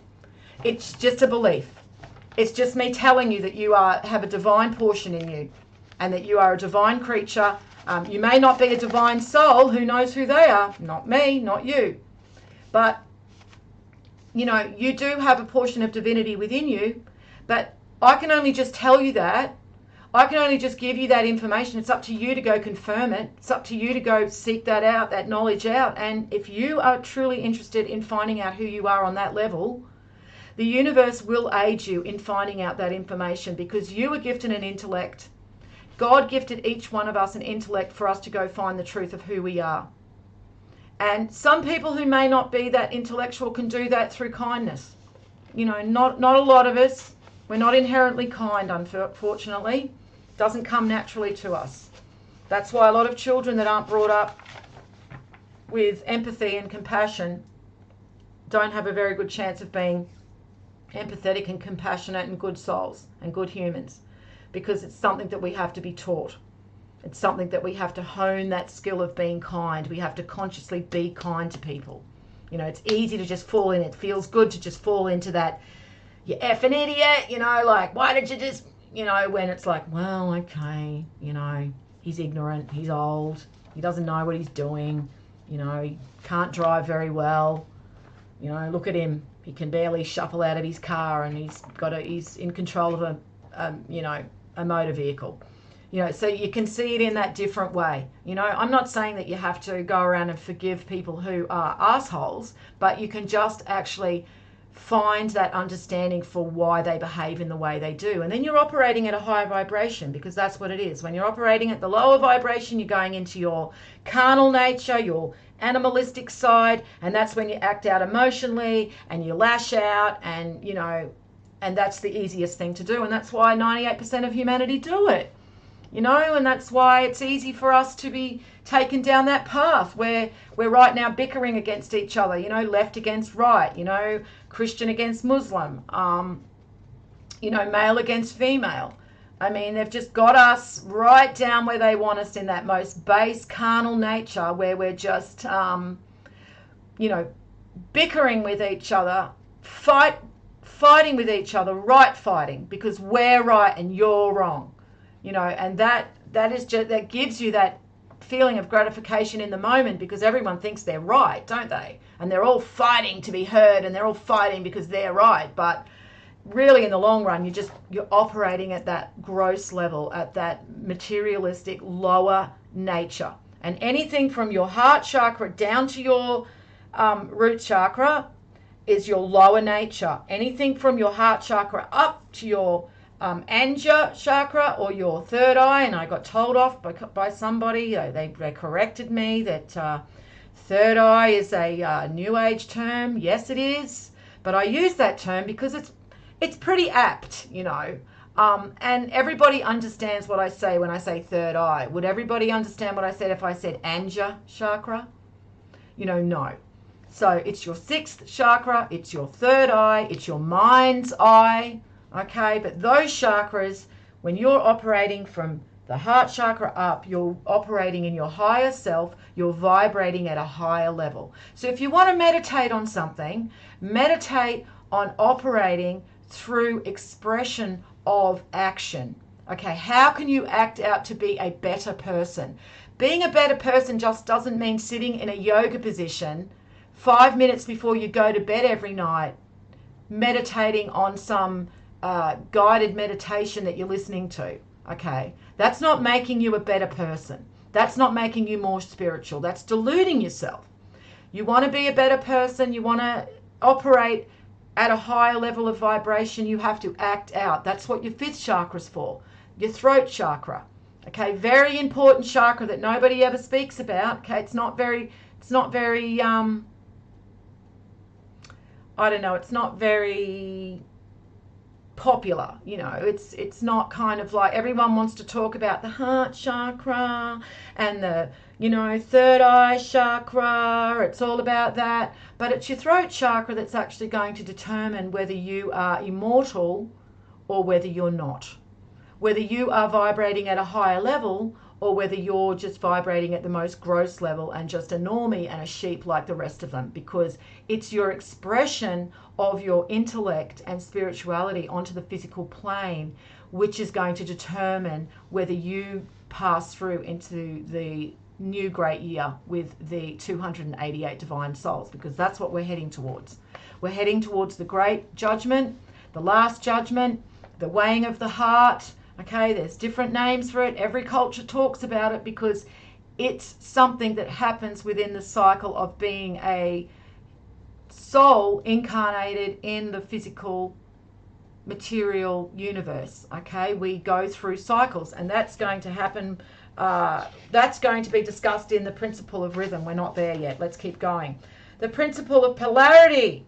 Oh, everything is dual. How many times have you heard a new ager say, oh, that is just dualistic thinking? Oh, you're just into dualistic thinking. Yeah, because everything is dual, okay? So again, the new age, full of absolute bullshit, okay? Trying to crush your understanding of who you are as a spiritual being by poisoning the well and telling you that, one, you can't have an ego. Well, okay, so you can't have a personality, you can't have an essence, and you can't think dual. You can't be in duality. You have to just accept everything they say and everything is just singularity. No, no. You know what singularity is? When you bring the lower nature, your lower chakras and your higher chakras together, okay, and you're vibrating at that higher rate. That's what singularity is, okay? You see yourself through the third eye as a complete person in the truest form of who you are, as a soul encased in a biological container. That is when you've hit singularity. That is when you that is when you've merged the two and you see one. Okay, that's what that means. You see everything for truth, for the truth that it is. So the principle of polarity. Everything is dual, everything has poles, everything has its pair of opposites. Like and unlike are the same. Opposites are identical in nature, but different in degree. Extremes meet, or truths are but half-truths, or paradoxes may be reconciled. This principle embodies the truth that everything is dual, everything has two poles, everything has its pair of opposites, all of which were old Hermetic axioms. It explains the old paradoxes that have perplexed so many, which have been stated as follows. Thesis and antithesis are identical in nature but different in degree. Opposites are the same, different only in degree. The pairs of opposites may be reconciled, extremes meet, everything is and isn't at the same time. All truths are but half-truths, every truth is half false, there are two sides to everything, etc., etc., etc. It explains that in everything there are two poles or opposite aspects, and that opposites are really only the two extremes of the same thing, with many varying degrees between them. To illustrate, hot and cold, or heat and cold, although opposites, are really the same thing. They are just differences consisting merely of degrees of the same thing. Look at your thermometer and see if you can discover where heat terminates and cold begins. There is no such thing as absolute heat or absolute cold. The two terms heat and cold simply indicate varying degrees of the same thing, and that same thing which manifests as heat and cold is merely a form, variety, and rate of vibration. So heat and cold are simply the two poles, which we call heat, and the phenomena attendant thereupon are manifestations of the principle of polarity. The same principle manifests in the case of light and darkness, which are the same thing, the difference consisting of various degrees of the two poles of phenomena. Where does darkness leave off and light begin? What is the difference between large and small, between hard and soft, between black and white, between sharp and dull, between noise and quiet, between high and low, between positive and negative? The principle of polarity explains no other principle can supersede it. The same principle operates on the mental plane. Let us take the radical extreme example that of love and hate. Two mental states apparently totally different, and yet they are degrees of hate, and yet there are degrees of hate and degrees of love, and a middle point in which use the terms like or dislike, which shade into each other so gradually that sometimes we're at a loss to know whether we like or dislike, or neither. And all are simply degrees of the same thing. As you will see, if you will but think a moment, and more than this, and considered more importance of the Hermeticists, it is possible to change the vibrations of hate to the vibrations of love in one's own mind and in the minds of others. Many of you who have read these lines have personal experiences of the involuntary rapid transition from love to hate, and the reverse in your own case, that of others, and you will therefore realize the possibility of being accomplished by the use of will, by the means of the Hermetic formulas. Good and evil are but poles of the same thing, and the Hermeticist understands the art of transmuting evil into good by means of application of the principle of polarity. In short, the art of polarization becomes a phase of mental alchemy, known and practiced by the ancient and modern Hermetic masters. An understanding of this principle will enable one to change his own polarity as well as that of others, if he will devote the time and study necessary to master the art. Nowhere in there does it talk about meditating on chakras to raise your vibration. So please do not tell me that you are interested in esoteric sciences, that you are a student of the esoteric knowledge because you have followed some guru, read some New Age blog, read some New Age books, you know, watch some New Age channels and you believe that you can meditate on raising your vibration, go back to the science, okay? You cannot meditate on raising your vibration. You have to act out. You have to operate from the fifth chakra and express that vibration to change that, you know, vibration in others and yourself as well. Just as I was saying, you know, like the person that just run you off the road, okay, you can go into your lower vibration and hate him, like, and in the moment, you know, you do, you're angry, it's like you could have killed me, you're an idiot, but then, you know, you can transmute that to an understanding of he's old, you know, he's probably going to have no license in a year. Yes, he shouldn't be on the road. He doesn't, you know, you can transmute that into an understanding of why he acted out in that way. When you transmute that into that understanding, you are starting to raise your vibration and come from a level of empathy and understanding and compassion. So it takes the operation of emotion and mental transmutation of that feeling to bring it back into a higher vibration. I really can't explain that any more than that, guys, but really it's pretty self-explanatory, the principle of polarity. It just really says that there's no such things as opposites. Everything can be reconciled, and everything is just different degrees of everything else, okay? And so even disinformation and untruths are just different degrees of truth. They're just at the opposite end of polarity. And that is why they poison the well with half-truths as well, because it helps you to stay in that middle place. Instead of moving forward into absolute understanding of truth, going to that level of polarity, you stay in that middle level of maybe not. Yeah, I like the sounds of that, though, from the New Age movement, and I like the sounds of that from the religious organizations, but I don't like the sound. See, it's really easy to be stuck in that middle, that lukewarm. Okay, don't be lukewarm. You either want to be, I mean, at least people who are fully grasping, you know, disinformation, you know, you can at least respect that they're fully in that, you know, they're grasping that. You know, atheists, at least they've made a decision. All right, they're like, nope, don't believe the truth at all. Don't believe it. No.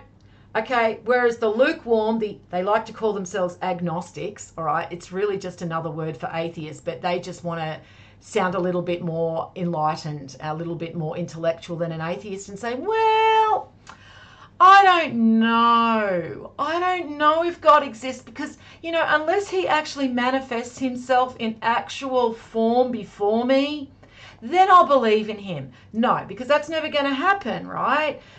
God is already manifest in the created world. It's called the golden mean ratio. It's called the mathematical pattern that we can find in nature. That's as good as it's going to get.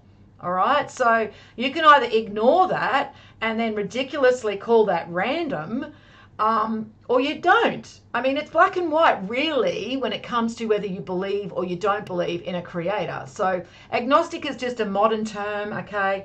It's not a term that was used in ancient times. You are a believer or you are an unbeliever. Modern people like to label everything. Oh my goodness, they love to label everything. And so, yes, they call themselves agnostic, but they're really just lukewarm. Okay, and even the scriptures say, don't be lukewarm.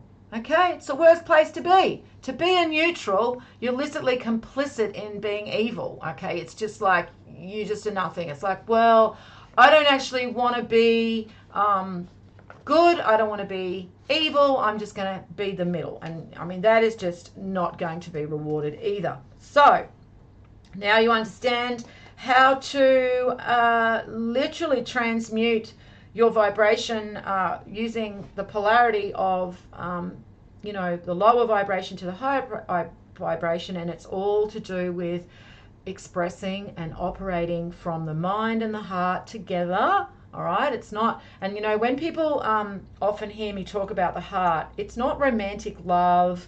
It's not all that stuff. That's the connotation that people get in these modern times when they think about the heart and love.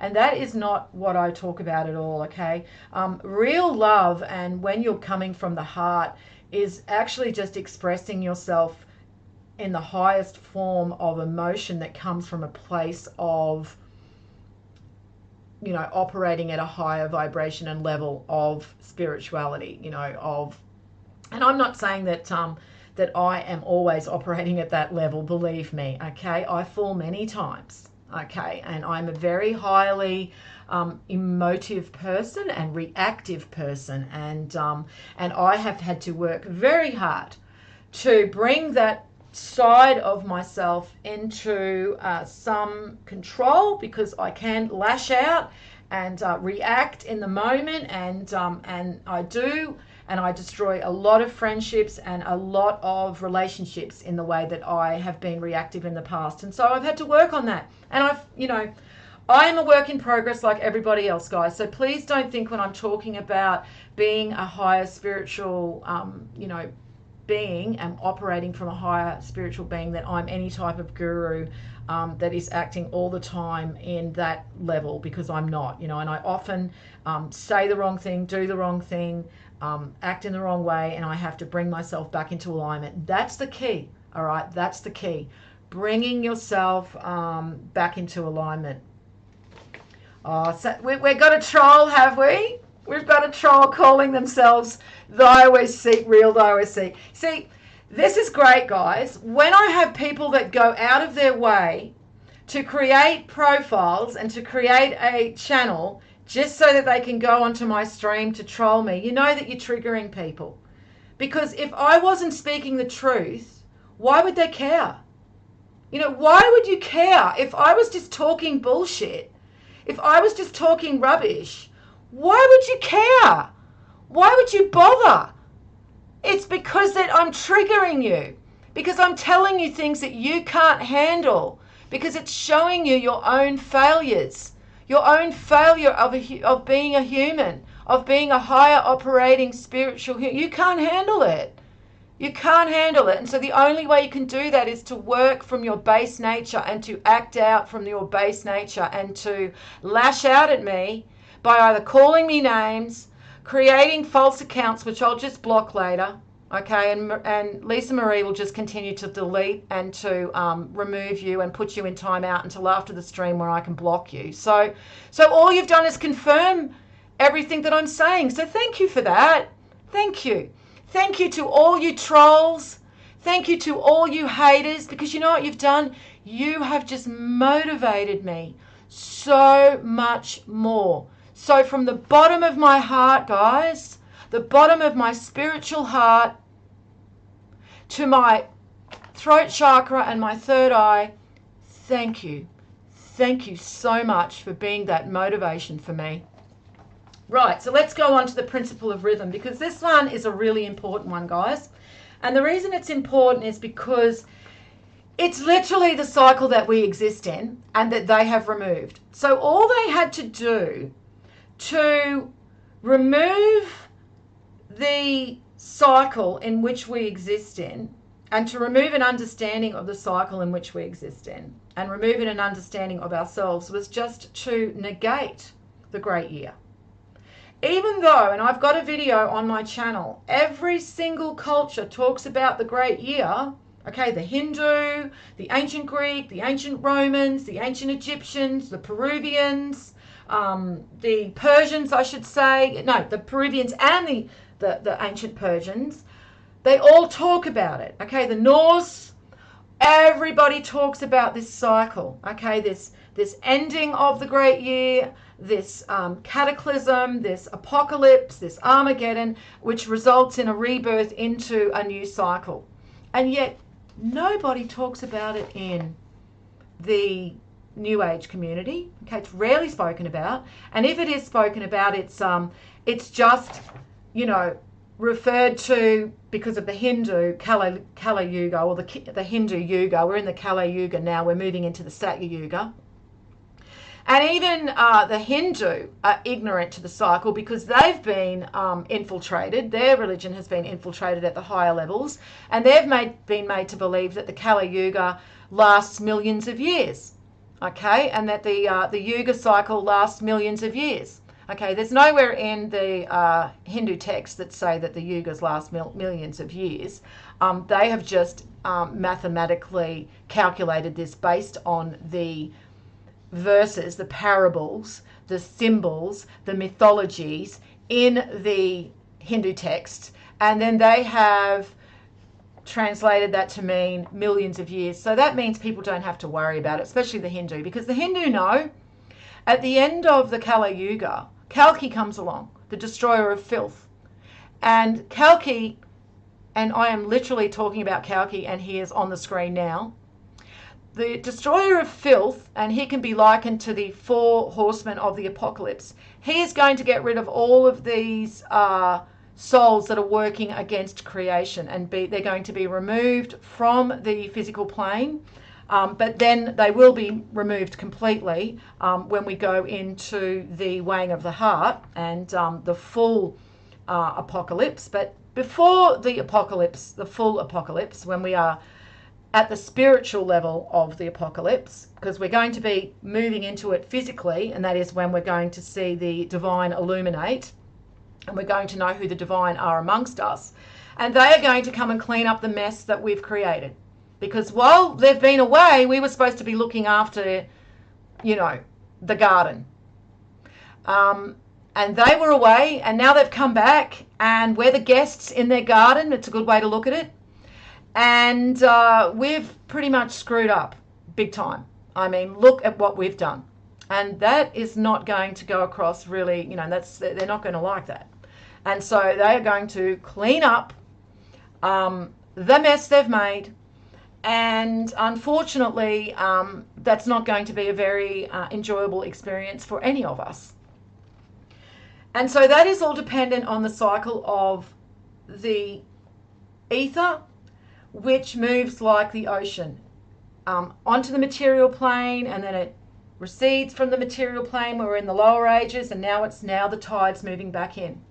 And I just want to reiterate about Kalki, the destroyer of filth. And he comes back at the Kali Yuga, and how a lot of the Hindu believe that we slowly go back into the golden age. There is no great judgment, last judgment, Armageddon, apocalypse. We just slowly get more conscious, and then somehow, miraculously, magically, everything gets fixed up, and we just slowly return into utopia. No, that's not true. If you go and have a look at the mythology and the scriptures behind the destroyer of filth, Kalki, he brings us into the golden age. It happens immediately after Kalki appears. So for all of the people that want to believe what we slowly return into the golden age, and it's not an immediate thing, then that's just blown that right out of the water, because the Hindu texts themselves, where everybody is trying to use that to confirm that we just slowly move back into that's telling you we don't slowly move back into the golden age. Okay, it's an immediate thing that happens after Kalki appears, cleans up some of the mess, and then he brings us into the golden age from there. So that is why the principle of rhythm is so important. It's also important because it's your soul, okay? The regeneration of your physical incarnation constantly throughout the great year, which is 26,000 years, a full precessional cycle. And so the principle of rhythm, everything flows out and in, everything has its tides, all things rise and fall, the pendulum swing manifests in everything, the measure of the swing to the right is the measure of the swing to the left, rhythm compensates. This principle embodies the truth that in everything there is manifested a measure of motion to and fro, a flow and inflow. And so notice how they're using the words a flow and inflow, because literally talking about the ether. Because when the ether returns, God's presence is felt on the material plane a lot more than it is when the tide has receded and God is no longer known or felt on the physical plane. And it's easy for us to turn our back on our Creator because He's no longer present in a way that is tangible to us. But when the ether returns and the divine are illuminated, His children are illuminated, then we understand that the Creator is real because we can visibly see it. I mean, we don't have to just believe in scriptures or believe in all of the knowledge that was left to us by the ancients. We can literally determine that the Creator is present and real because He is present in His children. That is how He manifests to us on the physical plane when the ether is present in abundance. And that is what happens in the Golden Age. And so everybody in the Golden Age understands that the Creator is real. God is real. There is no, you have to just believe in the scriptures. You have to believe what your priest is telling you. You have to believe what Thyalwaysseek is telling you. You have to believe what some, other person is telling you, or the Bible. You can actually see it in a tangible way. And that is because the ether is present. And upon the ether, it's like a medium, okay? The Christ light works upon the medium of ether. So it's the medium of ether that brings the Christ consciousness, that brings God's light back onto or into the material world and manifests it on a more tangible level. A swing backward and a swing forward, a pendulum-like movement, a tide like ebb and flow, a high tide and a low tide. Now you can also see this in where you have sayings like in their element. And so that's talking about the gods. When the gods are in their element, they're in the element of ether. The ether has returned, they're back in their element. This is also where we see the symbolism behind the crab and the crayfish, and also the symbolism behind the zodiac of Pisces, the astrological symbol of Pisces. And so I would recommend studying the symbolism behind Pisces, and I'm talking about the ancient symbolism behind Pisces. Don't go listening to any modern astrologer. And Jofre Boschart has done illustrations about each of the 12 zodiacs, and he was commissioned by an anonymous person to do this. So literally, law of correspondence can work in a way that we understand that there are people who do have knowledge in secret societies that are not working with the antichrists, that are releasing this knowledge in that way. Okay, so we need to understand that. Yeah, I got him, Lisa. Thanks, Lisa. So he's a modern Christian. These people are psychopathic, some of these modern Christians. They're probably some of the nastiest people you will ever meet. Literally, this person who is pretending to be me right now would have no problem putting me up on a stake and burning me alive, okay, because I do not support the narrative that his preachers have given to him. And this narrative that he follows from the Catholic Church. Now, the Catholic Church were literally burning people alive, okay, in front of their children and families about 600 years ago, okay. They were torturing them in dungeons.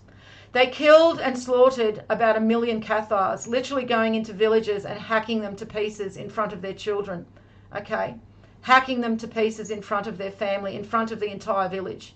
And this person who's pretending to be me believes that that's a godly action and that makes him a godly person because he follows men that were doing those actions.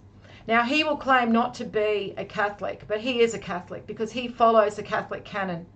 Because 1700 years ago, Emperor Constantine, working with the Catholic bishops, aligned all of the interpretations of the Bible to follow one agreed upon narrative, and it's the narrative that they follow today. They removed God the Father as the figurehead, and they replaced God the Father with Jesus the Son, and they told all of these Christians to start believing and start worshipping and praying to God as though God was, praying to Jesus as though Jesus was God the Father.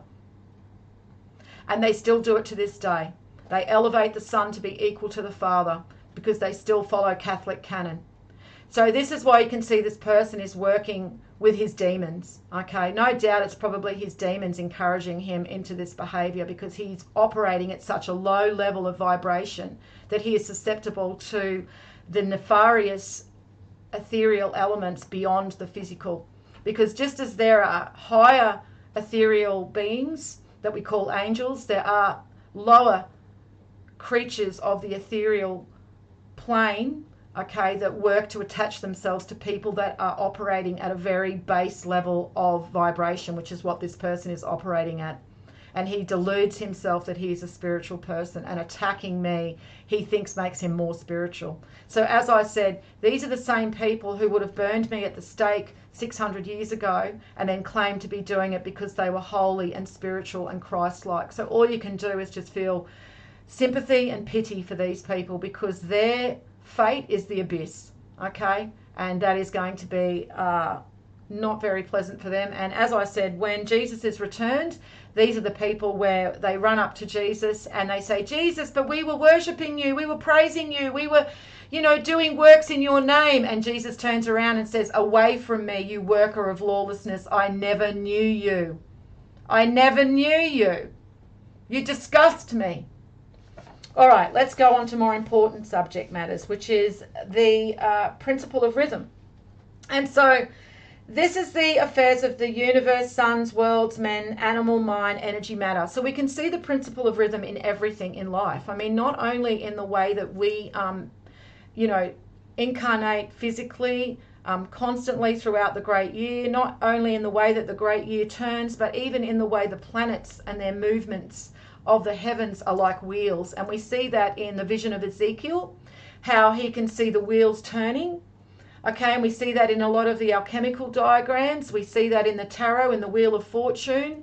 And they show that everything works in this constant cycle. Even as we see a flower, look at a sunflower blooms and then it dies and releases all of its seeds. The seeds fall into the ground, and then from those seeds we see new life form. And then we can actually apply that. That's the principle of correspondence, the principle of the macrocosm and the microcosm. Okay, again, we can look at the microcosm of plant life, and we can apply the principle of correspondence to the macrocosm of us, okay, our lives, and how we shed our skin. Okay, and this is why sometimes you'll see the soul is represented by the snake, because it's literally showing that symbolism of the snake shedding its skin to create the new form. And that is what we do. Okay, we shed our physical garment and then we're rebirthed into a new physical garment. Okay, and we see that in all parts of life, even in the seasons. And sometimes you will see the seasons relating to the ages, the golden age. You will see that as a way that they are translating the seasons: summer, spring, autumn, and winter. And so we can probably see ourselves in spring at the beginning of the golden age, and then we move into the peak of the golden age. So we're in spring, moving into we're just at the beginning of spring. Okay, and then the golden age is summer, and then the silver age, when we go through the silver age and the bronze age, that is autumn. And then we're now we've just been experiencing winter, which is the iron age. Now we are in the last degrees of the iron age, moving back into the golden age. And so we're going now we're transitioning from winter back into summer. So we're hitting spring. Okay. But when we first moved into the Iron Age, this is when we saw the Inquisitions. This is when we saw the Dark Ages. We saw the Catholic Church, like 1700 years ago, the Catholic Church working with Constantine, Emperor Constantine. And by the way, Emperor Constantine, who was holding the vote on what Gospels and books would go into the Christian Bible, which, by the way, we don't even know if they are the same books today that they were back then. They could have been changed by the Catholic Church, because there was literally 200 years that we've lost all knowledge of. There is no recorded history. So who knows what the Catholic Church were doing in those times. And so they could have absolutely replaced a lot of the books that were originally put into the Bible, but they just voted on them. Okay, there wasn't any divine revelation. What they were presented, all of the gospels, okay, all of the religious divine gospels were presented to them at this meeting, this council, and then they just literally voted on them. And who do you think would have got the biggest vote? Well, Constantine aligned himself with the Catholics, so of course it was, the Catholic Church were deciding upon what books went into the Bible. And so there was no divine revelation involved in that. And so this is where we can see we were at the height of the Golden Age. And, piss off. Sorry, that was just my ABG renewal. So we were at the height of the Iron Age in those times, okay, the height of winter. Winter was upon us when we were seeing the Catholic Church take full control of Christianity. And that's why it's really not a good thing to just dismiss Christianity completely and look at it today as it is today. And especially look at it today as you see these modern Christians like this one who's pretending to be me.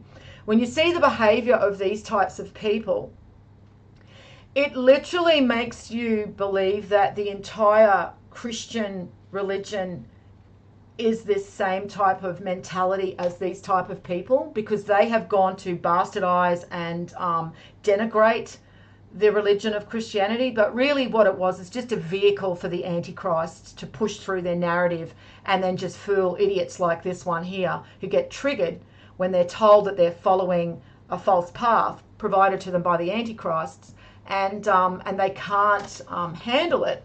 But literally it's these people who are operating at that lower level who represent Christianity now. So don't look at these idiots and then think that that's what Christianity was, because once upon a time Christianity was a religion. The Gnostics displayed this in the most perfected form, and they are still the scriptures that we have in their most perfected state. They are who you look to. If you want to see what a Christian should be, look to the Gnostics. They were the last holdouts who refused to accept the Catholic doctrine, and look what happened to them. Okay, literally 1 million of them slaughtered. I'm talking hacked to pieces. Literally hacked in front of their children, their families. Okay, probably even their children hacked. I mean, they didn't care. I mean, we're talking about the most evil amongst us who hide behind Christianity now, and pretend to be Christians. And look who their holy leader is. Look at the Jesuit sitting on the throne. Look at him. Does he look like a holy man to you? He literally parades before them and they throw themselves at his feet as though he is a god. Okay, and this man is who they look to as their spiritual leader, and he is in no way, shape or form a godly man. Okay, the Catholic Church is riddled with pedophilia. He has literally just come out and started protesting the innocence of Pope John Paul, who has been now accused of indulging in, perverted activity. I mean, there was literally a girl that went missing at the Vatican, just disappeared, okay, on his watch, on John Paul, the Pope's watch. And have they ever discovered what happened? Is anyone in jail for that? Is anyone in prison? I mean, how hard can it be? Who were there at the time that she was there? How hard can it be to find who it is? So, this person, he just won't go away. How triggered does he have to be? I just love it because it just shows that I'm on the right path. When you get attacked like this, it just shows you're on the right path. So yeah, that's what I'm saying. I mean, we were in winter. Okay, back in the 1700s when the Catholic Church took control of the Bible and took control of the interpretation of the Bible, and now we're moving into spring. So it's just really showing you more examples of the principle of rhythm. So the principle of rhythm is a very, very important one, and all they had to do was remove that principle, remove that understanding that we live in a cycle in the great year, and then we were just at their mercy, because now everyone just thinks there's this infinite forward, just infinitely we go forward and we just get smarter and smarter and smarter. Look around you. Do you think we're getting smarter as a species? Just look at the average person. Do you think they're getting smarter? We're just more stupefied. We're being dumbed down more and more, and we're degenerating morally as well. So no, we are not actually, just evolving higher and higher and higher.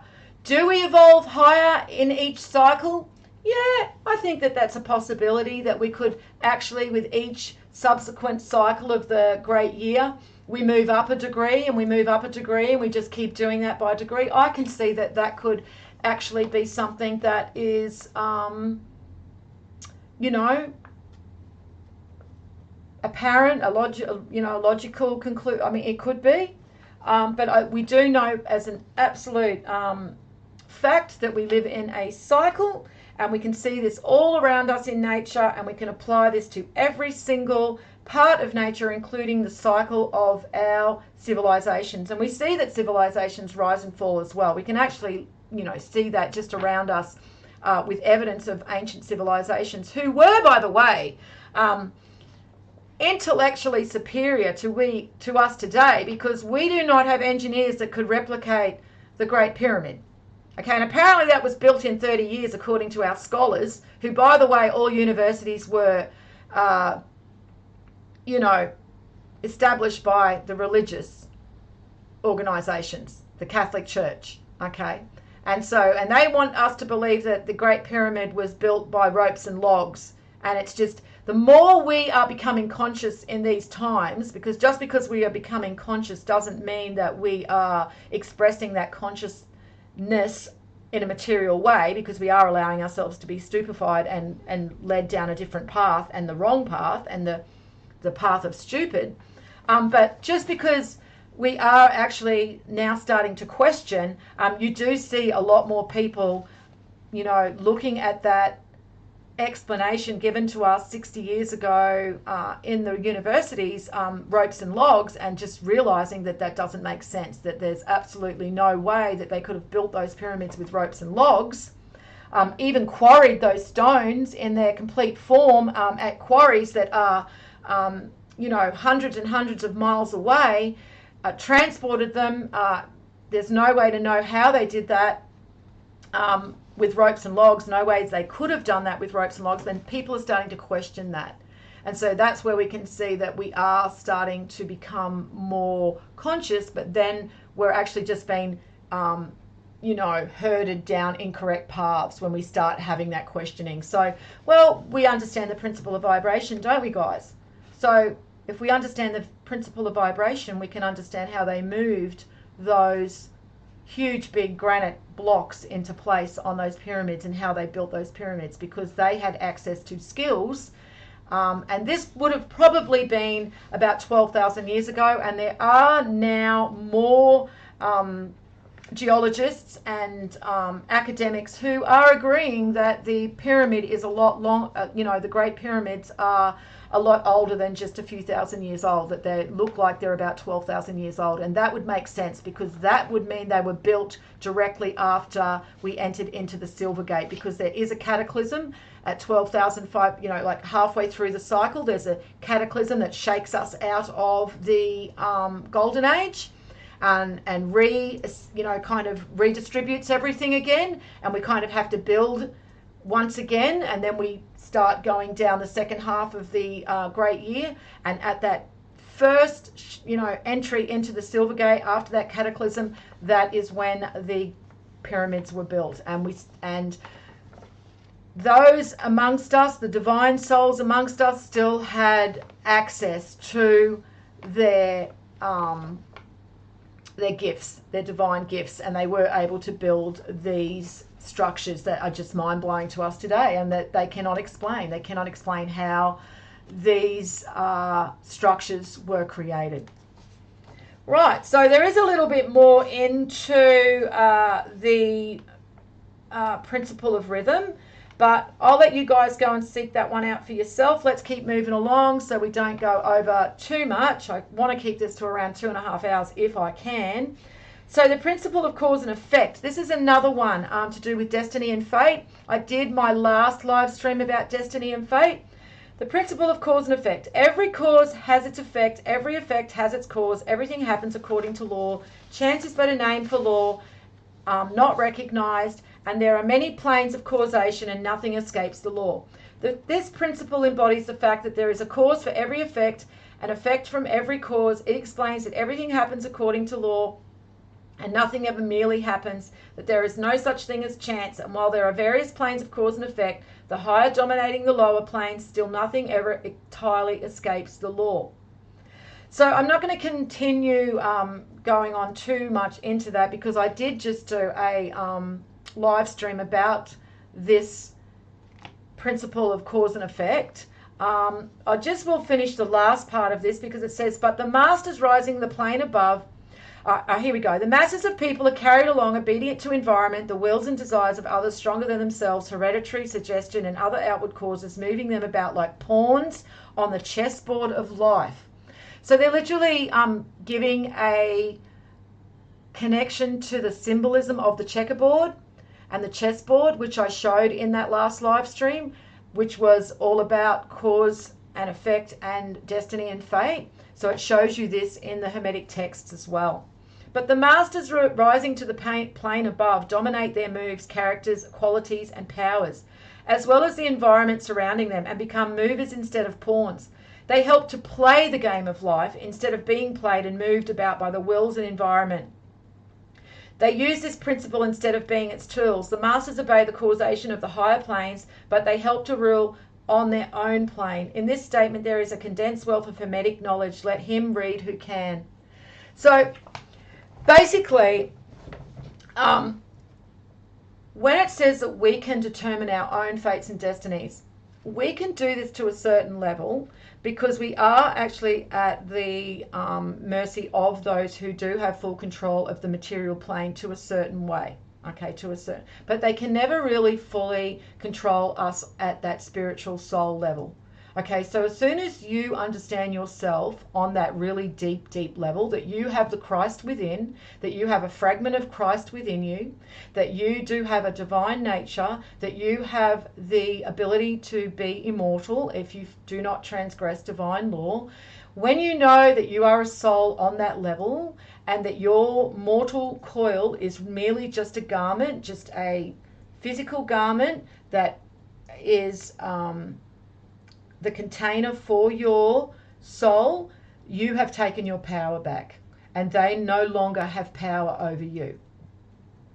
So when you do understand that on that level, you do get to determine your own fate and destiny to a certain level. So while they may play out these cards that they still have to play, they still have the card to play of the global financial collapse that's coming very soon, no doubt probably by the end of this year. And they're also going to play out World War III and thermonuclear war, which is going to result in a large portion of humanity being wiped out. You still do have the control of fear and of your destiny and fate in that way when it is applied to moving into the next great year, into the golden age, into a beautiful time on the material plane that you have yet to experience and that you cannot even imagine, because we just cannot fully fathom and process a time where there is just absolute good and everything is at its highest level of manifestation in the physical form. And so if you want to experience that, you can. You have that within you to experience that, because you just have to seek out knowledge of who you are as a divine fragment of the Creator and of the Creator, because then you are showing creation, showing the Creator that you are benefiting creation by being knowledgeable, by being someone who seeks out truth and wisdom, and that benefits creation. So you do hold your fate and destiny in your hands. But to a certain extent in these times, in these lower ages, we are very much still at the mercy of those in power on a physical level, on a material level. So they can absolutely cause food shortages, which they're going to do. Westerners are going to experience food shortages. I would suggest that if you do have the ability to start storing up some food and medical needs, you know, if you do have the ability to store up Panadol and, you know, painkiller medication. I know it's a little bit more lax over in America, where you can literally buy that stuff online, and you can buy antibiotics online. You can't buy antibiotics online here. You can't do any of that. You have to go to a doctor, and they have to write you out a prescription. And sometimes they won't do it if they don't believe that you need antibiotics. So if you are in that situation right now, especially if you have children, I would actually go and do start stocking up on those things, because that is coming. So that is a way that you can actually take your fate and destiny into your own hands, by having that knowledge of it. And there are quite a few preppers that are doing that on a physical level. Spiritually, not so much. Spiritually, I don't think they're going to do very well. And especially those who are making a big proclamation to everybody and making it public that they are prepping and storing up, you know, all of these supplies. They're really just putting a target on their back. So don't do that either. If you choose to help people when we hit those times, that is up to you. But I would not actually go, you know, promote that and let everybody know in your neighborhood or your family that that's what you're doing, okay? Because then you are definitely setting yourself up for failure. So yeah, so it was interesting that they did also mention the chessboard in the Hermetic teachings here, because we can see that that is definitely a symbol that relates to fate and destiny. So that's something else that will help you when you're trying to understand symbolism, and you're studying the language of symbolism, which is something very, very important for all students of these teachings. You definitely need to go and study symbolism, because some things just cannot be relayed in the English language, you know, and in words. And the English language is very limited in a lot of the way we can express certain things, as opposed to other languages. We don't have some words that other languages have for certain things. So trying to explain the spiritual nature of mankind and of the human soul is, you know, not always easy. It's a lot easier when you study symbolism. So study the symbolism, especially the Rider-Waite tarot cards, the archetypal symbolism within the Rider-Waite tarot cards, the major arcana. That is something that I recommend. And also Jofre Boschart, all of his paintings, his illustrations in regards to the zodiac are also archetypal symbolism. He has been given knowledge. As I said, there are a certain section, there are certain people who do have access to this knowledge because they have it's been passed down through their families, just like the bloodlines that are in control today have had this knowledge passed down through their families. This is also happening to a less public level and to a lesser level, and so you can sometimes see that they commission artists to do these works that have this symbolism, because they're trying to help those of us who are seeking out this symbolism and this knowledge. They're there trying to help us. They're providing us with this. So make use of it. These people have risked themselves to do this, and there are people, the Gnostics, lots of philosophers risked their lives and were martyred because they were making this knowledge available to us now in these times. And so we, you know, should take advantage of this knowledge and use it to our benefit, okay? And thank them for what they've done. They risked their lives, they gave their lives so that we could have this knowledge in its unbastardized form.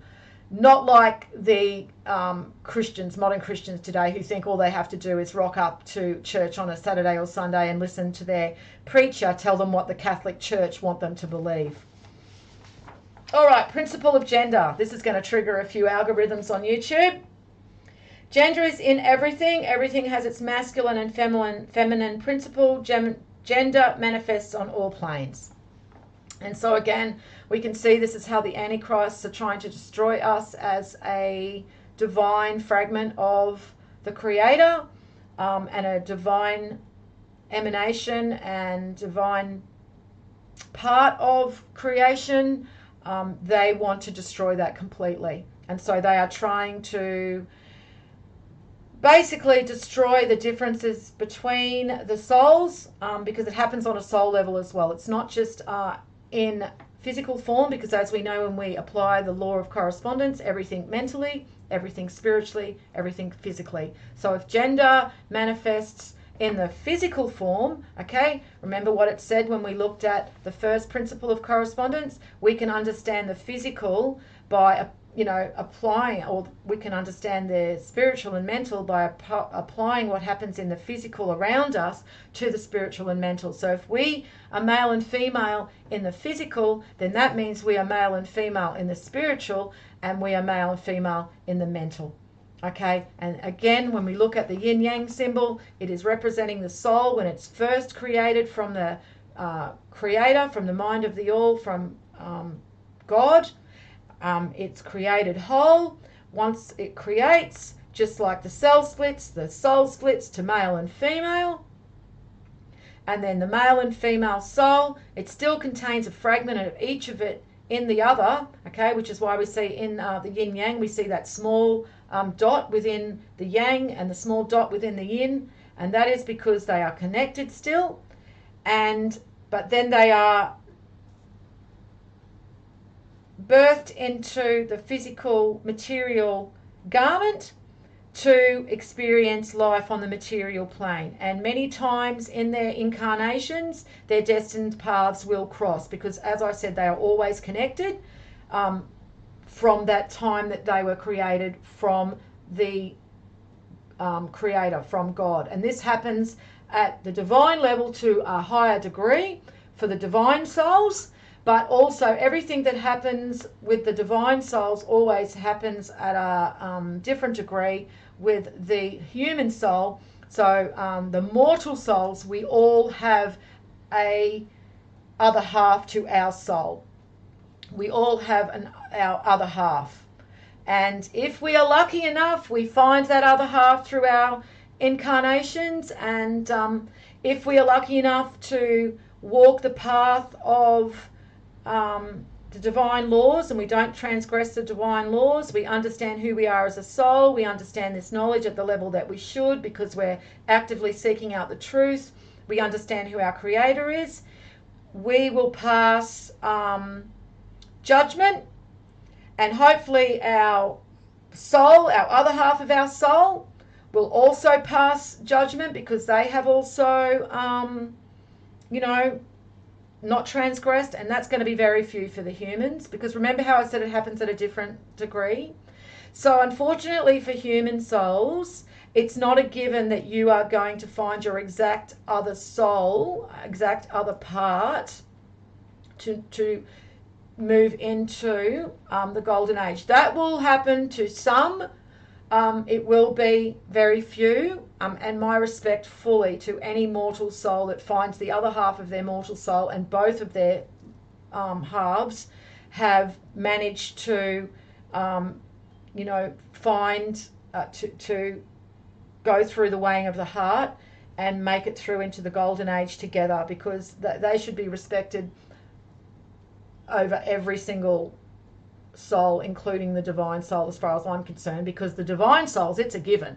But for a mortal soul to have to traverse through all of your incarnations, and then you still both find the knowledge, you both seek out the knowledge, or maybe you're just both very kind-hearted souls, because as I've said, there's another way to make it through into the golden age, and that's the harder way. But yeah, very few will actually find their other half and move through into the golden age. You could get lucky, but for those that don't, this is where arranged marriage comes from. So you know how we have this tradition of arranged marriage? This is where symbolically it originates from, because the universe knows your other like who will be best for you to move into the golden age with if you do not have your other half. So there's that, you know, on that level. Now, I'm not going to try and pretend that I know everything about that, but that is just looking at symbolism and looking at, you know, the macrocosm and the microcosm and the different degrees of divinity within humanity. That is what I can logically deduce from my, you know, physical experience and study could happen with the mortal souls. I can't see that a mortal soul wouldn't pass judgment if the other half of their soul wouldn't pass judgment, because then the actions of the other soul and your immortality is dependent upon somebody else, and that's just not how the universe works. So my feeling is that's where arranged marriage comes from. Of course, they, as we went down into the lower ages, they used arranged marriages to accumulate wealth and to ensure their positions of power. But prior to that, arranged marriages, that symbolism comes from God the Creator, the universal divine operation, merging you with somebody who is meant for you on a level that only God understands. So that is the best way I can describe that, guys. Yeah, but just know absolutely without a doubt that if you are a soul that has not transgressed divine law, that the scriptures and the text absolutely state and verify that you do go through into the golden age. The Hermetic texts especially say that every single human soul can become godlike and Christ-like and attain that same immortal, you know, existence as those who have the Logos to a different degree.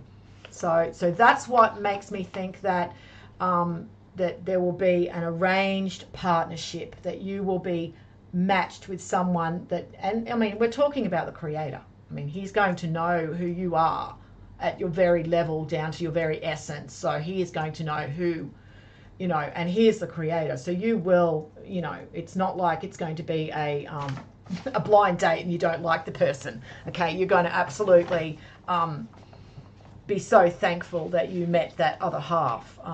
Anyway, so I don't want to go too far into that because, yeah, as I said, that is just what I can deduce from the text when it comes to the marriage between mortal souls at the end of the great year, moving into the golden age. Right, so that's pretty much, I don't really have to go much more into gender because we can just see that it says that gender manifests in everything. All we have to do is then just apply gender to the mental, the spiritual, and the physical, and we know that each soul has a gender, each mind has a gender, and everybody in the physical has a gender too. And what they're doing now with this whole, but I just feel like I'm the opposite gender. I just have always known that ever since I was 2. No, that is just delusion, and usually planted into the minds of these young little kids by their delusional psychopathic parents, and I feel very, very, very sorry for these children. Okay, that's pretty much it. Was that the last? Yeah, that was the last one. Right, yeah, it was. Principle of gender was the last one. All right, so as I said, I won't go into that too much because, you know, I don't want to trigger the algorithms too much, but that's literally why they are destroying who we are as a individual, you know, manifested male or female. It's because they want to destroy God's creation at His purest form, and that's what it really is. So, yes, God, the Creator, has both genders, Paxley.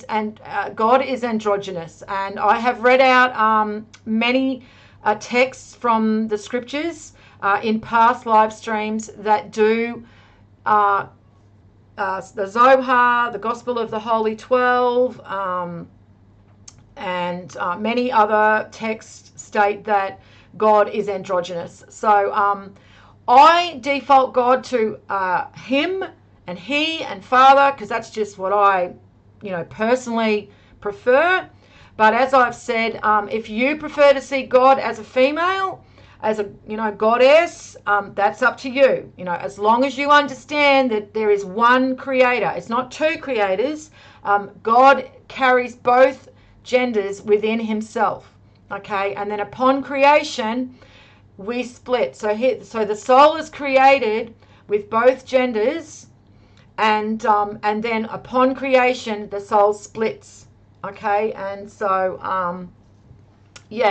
so that's how it happens. And look, there could be an instance where one half of the mortal soul literally has saved the other half of the soul as well.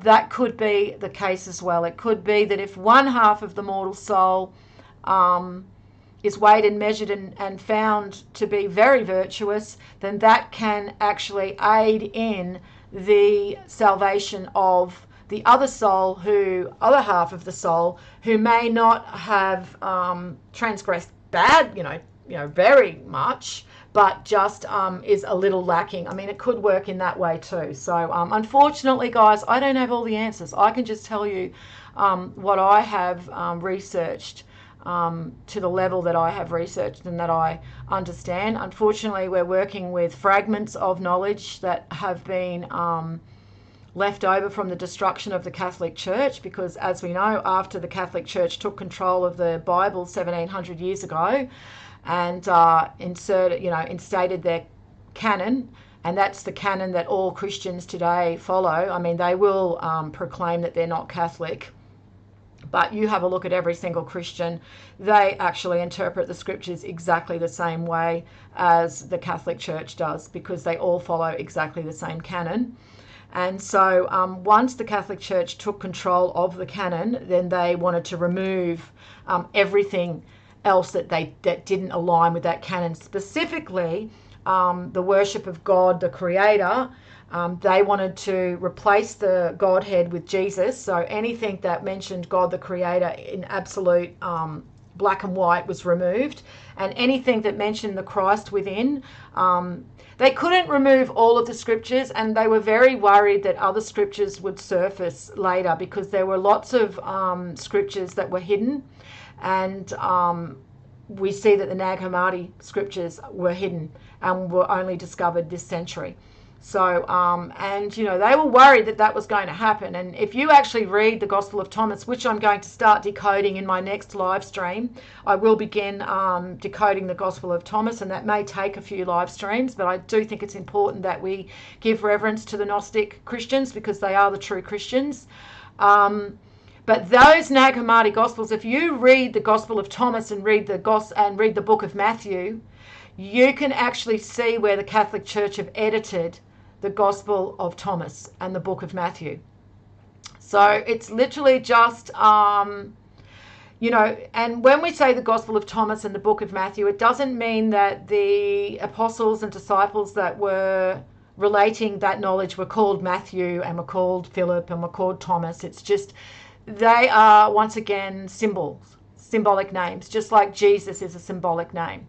Okay, and it just helped them to consolidate a lot of different scriptures that were written under those names, or name, could be consolidated together as well. And also it could work to confirm the symbolism within the scriptures when it relates to the divine. So the divine are who wrote the scriptures, okay, the divine souls.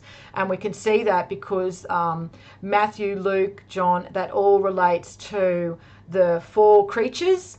And the four creatures relate to the 12 tribes of Israel. And the 12 tribes of Israel relate to the divine 288 souls, okay. So that's why also they use certain different, certain names when they apply them to the scriptures as well. So so the scriptures are all edited in the Bible. If you understand the knowledge, though, to the level that you should, and will, if you study this to the level that I have for 12 years. But I've done a lot of legwork, guys. You probably only take you 5 years, if that. If you are determined, you will find it.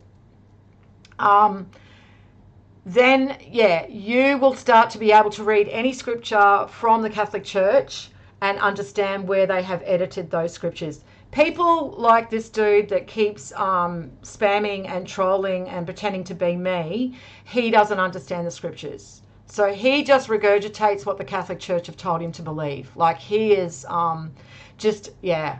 really lost and another sheep. So all you can do is feel sorry for these people, because they're really just going to sleepwalk to their own destruction. And it's a choice they've made. Okay, he's chosen to be this person.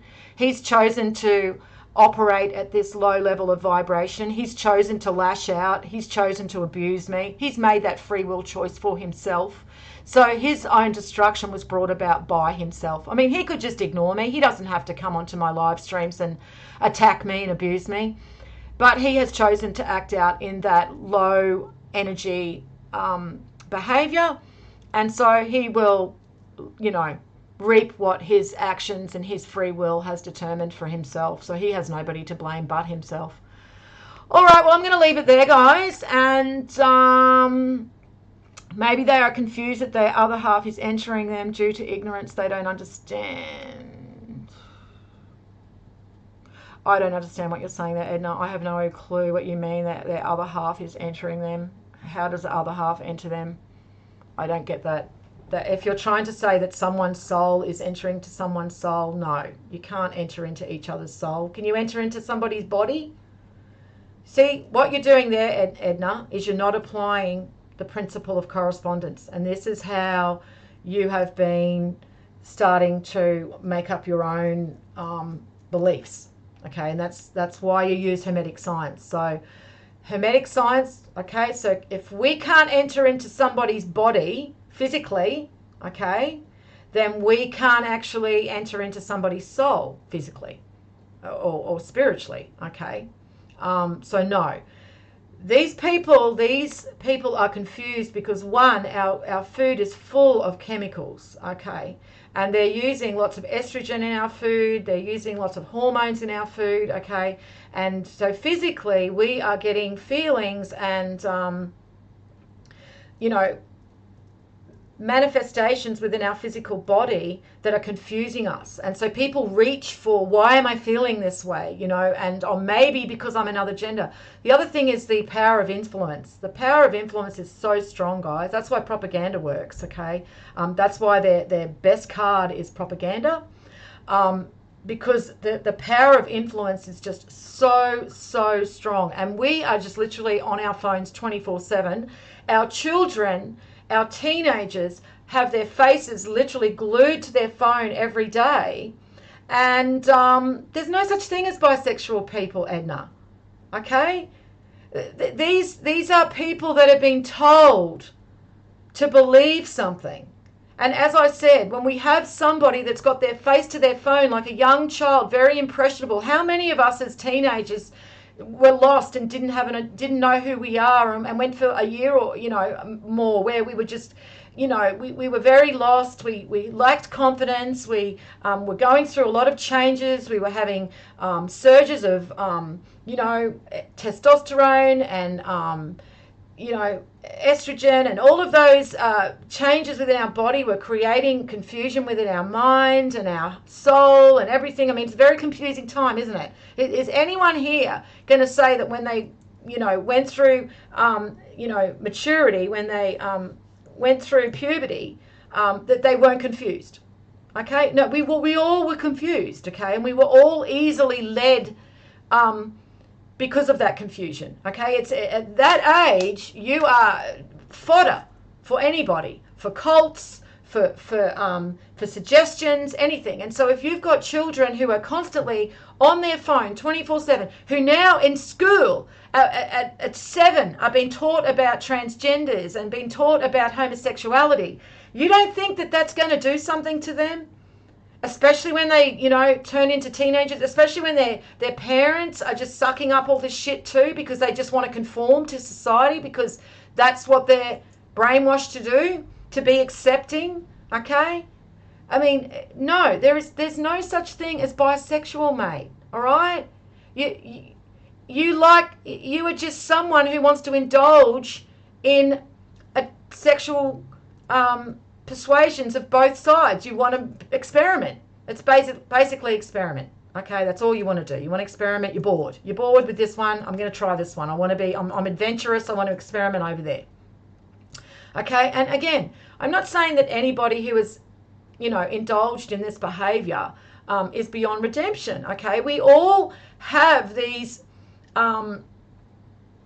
snares that we can fall into, okay, to different degrees. Some people may fall into it to that degree. Okay, now you know.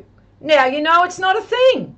Okay, so bisexual is not a thing. Homosexual is not a thing. No one's born homosexual. There's nothing. There's no scientific evidence whatsoever that they can produce that shows that someone who is homosexual has a different physical makeup or a different brain than someone who is born, heterosexual. What they do show is that most people that are homosexual have had sexual abuse when they were younger, have had very domineering parents, especially religious types, very domineering mothers, okay? That's what they can show. They can also show that pedophilia, somebody who is a pedophile and rapes children is 10 times more likely to be homosexual, okay? Does that sound natural to you? Does anybody think that that's natural?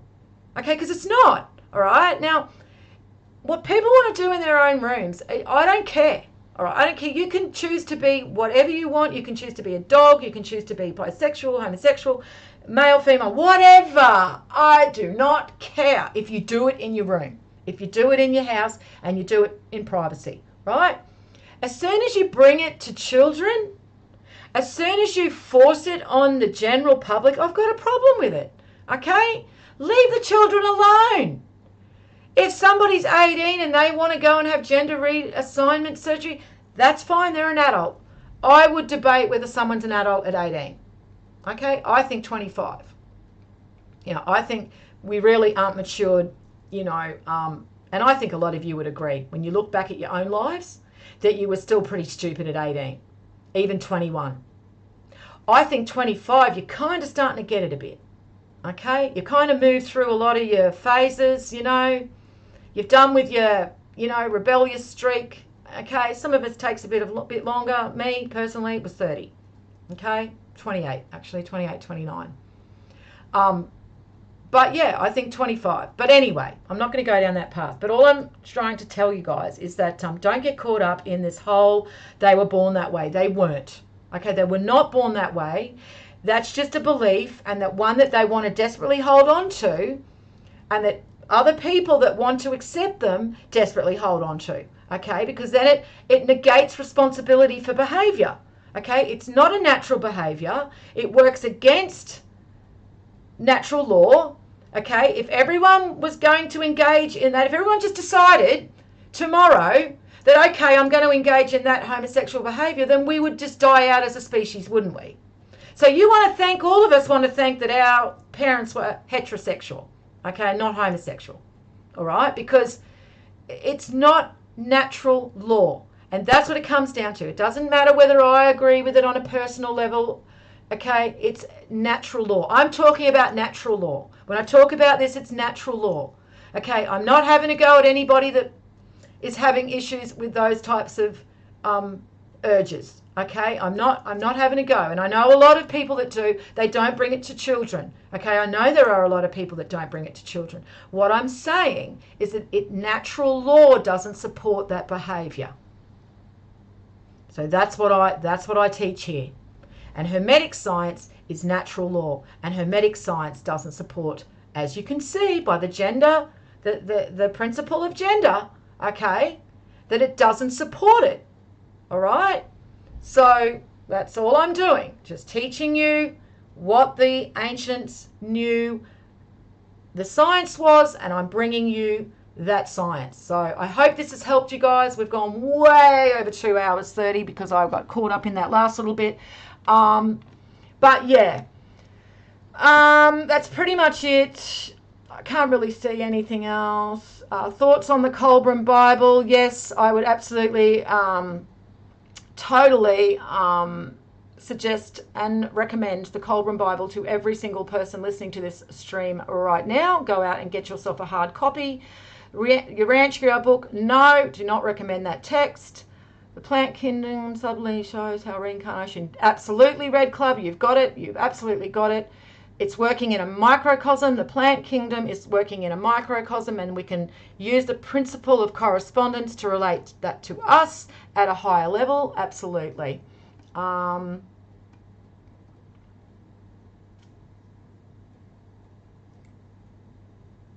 Yeah, basically, yeah, you get it, Red Club, you get it.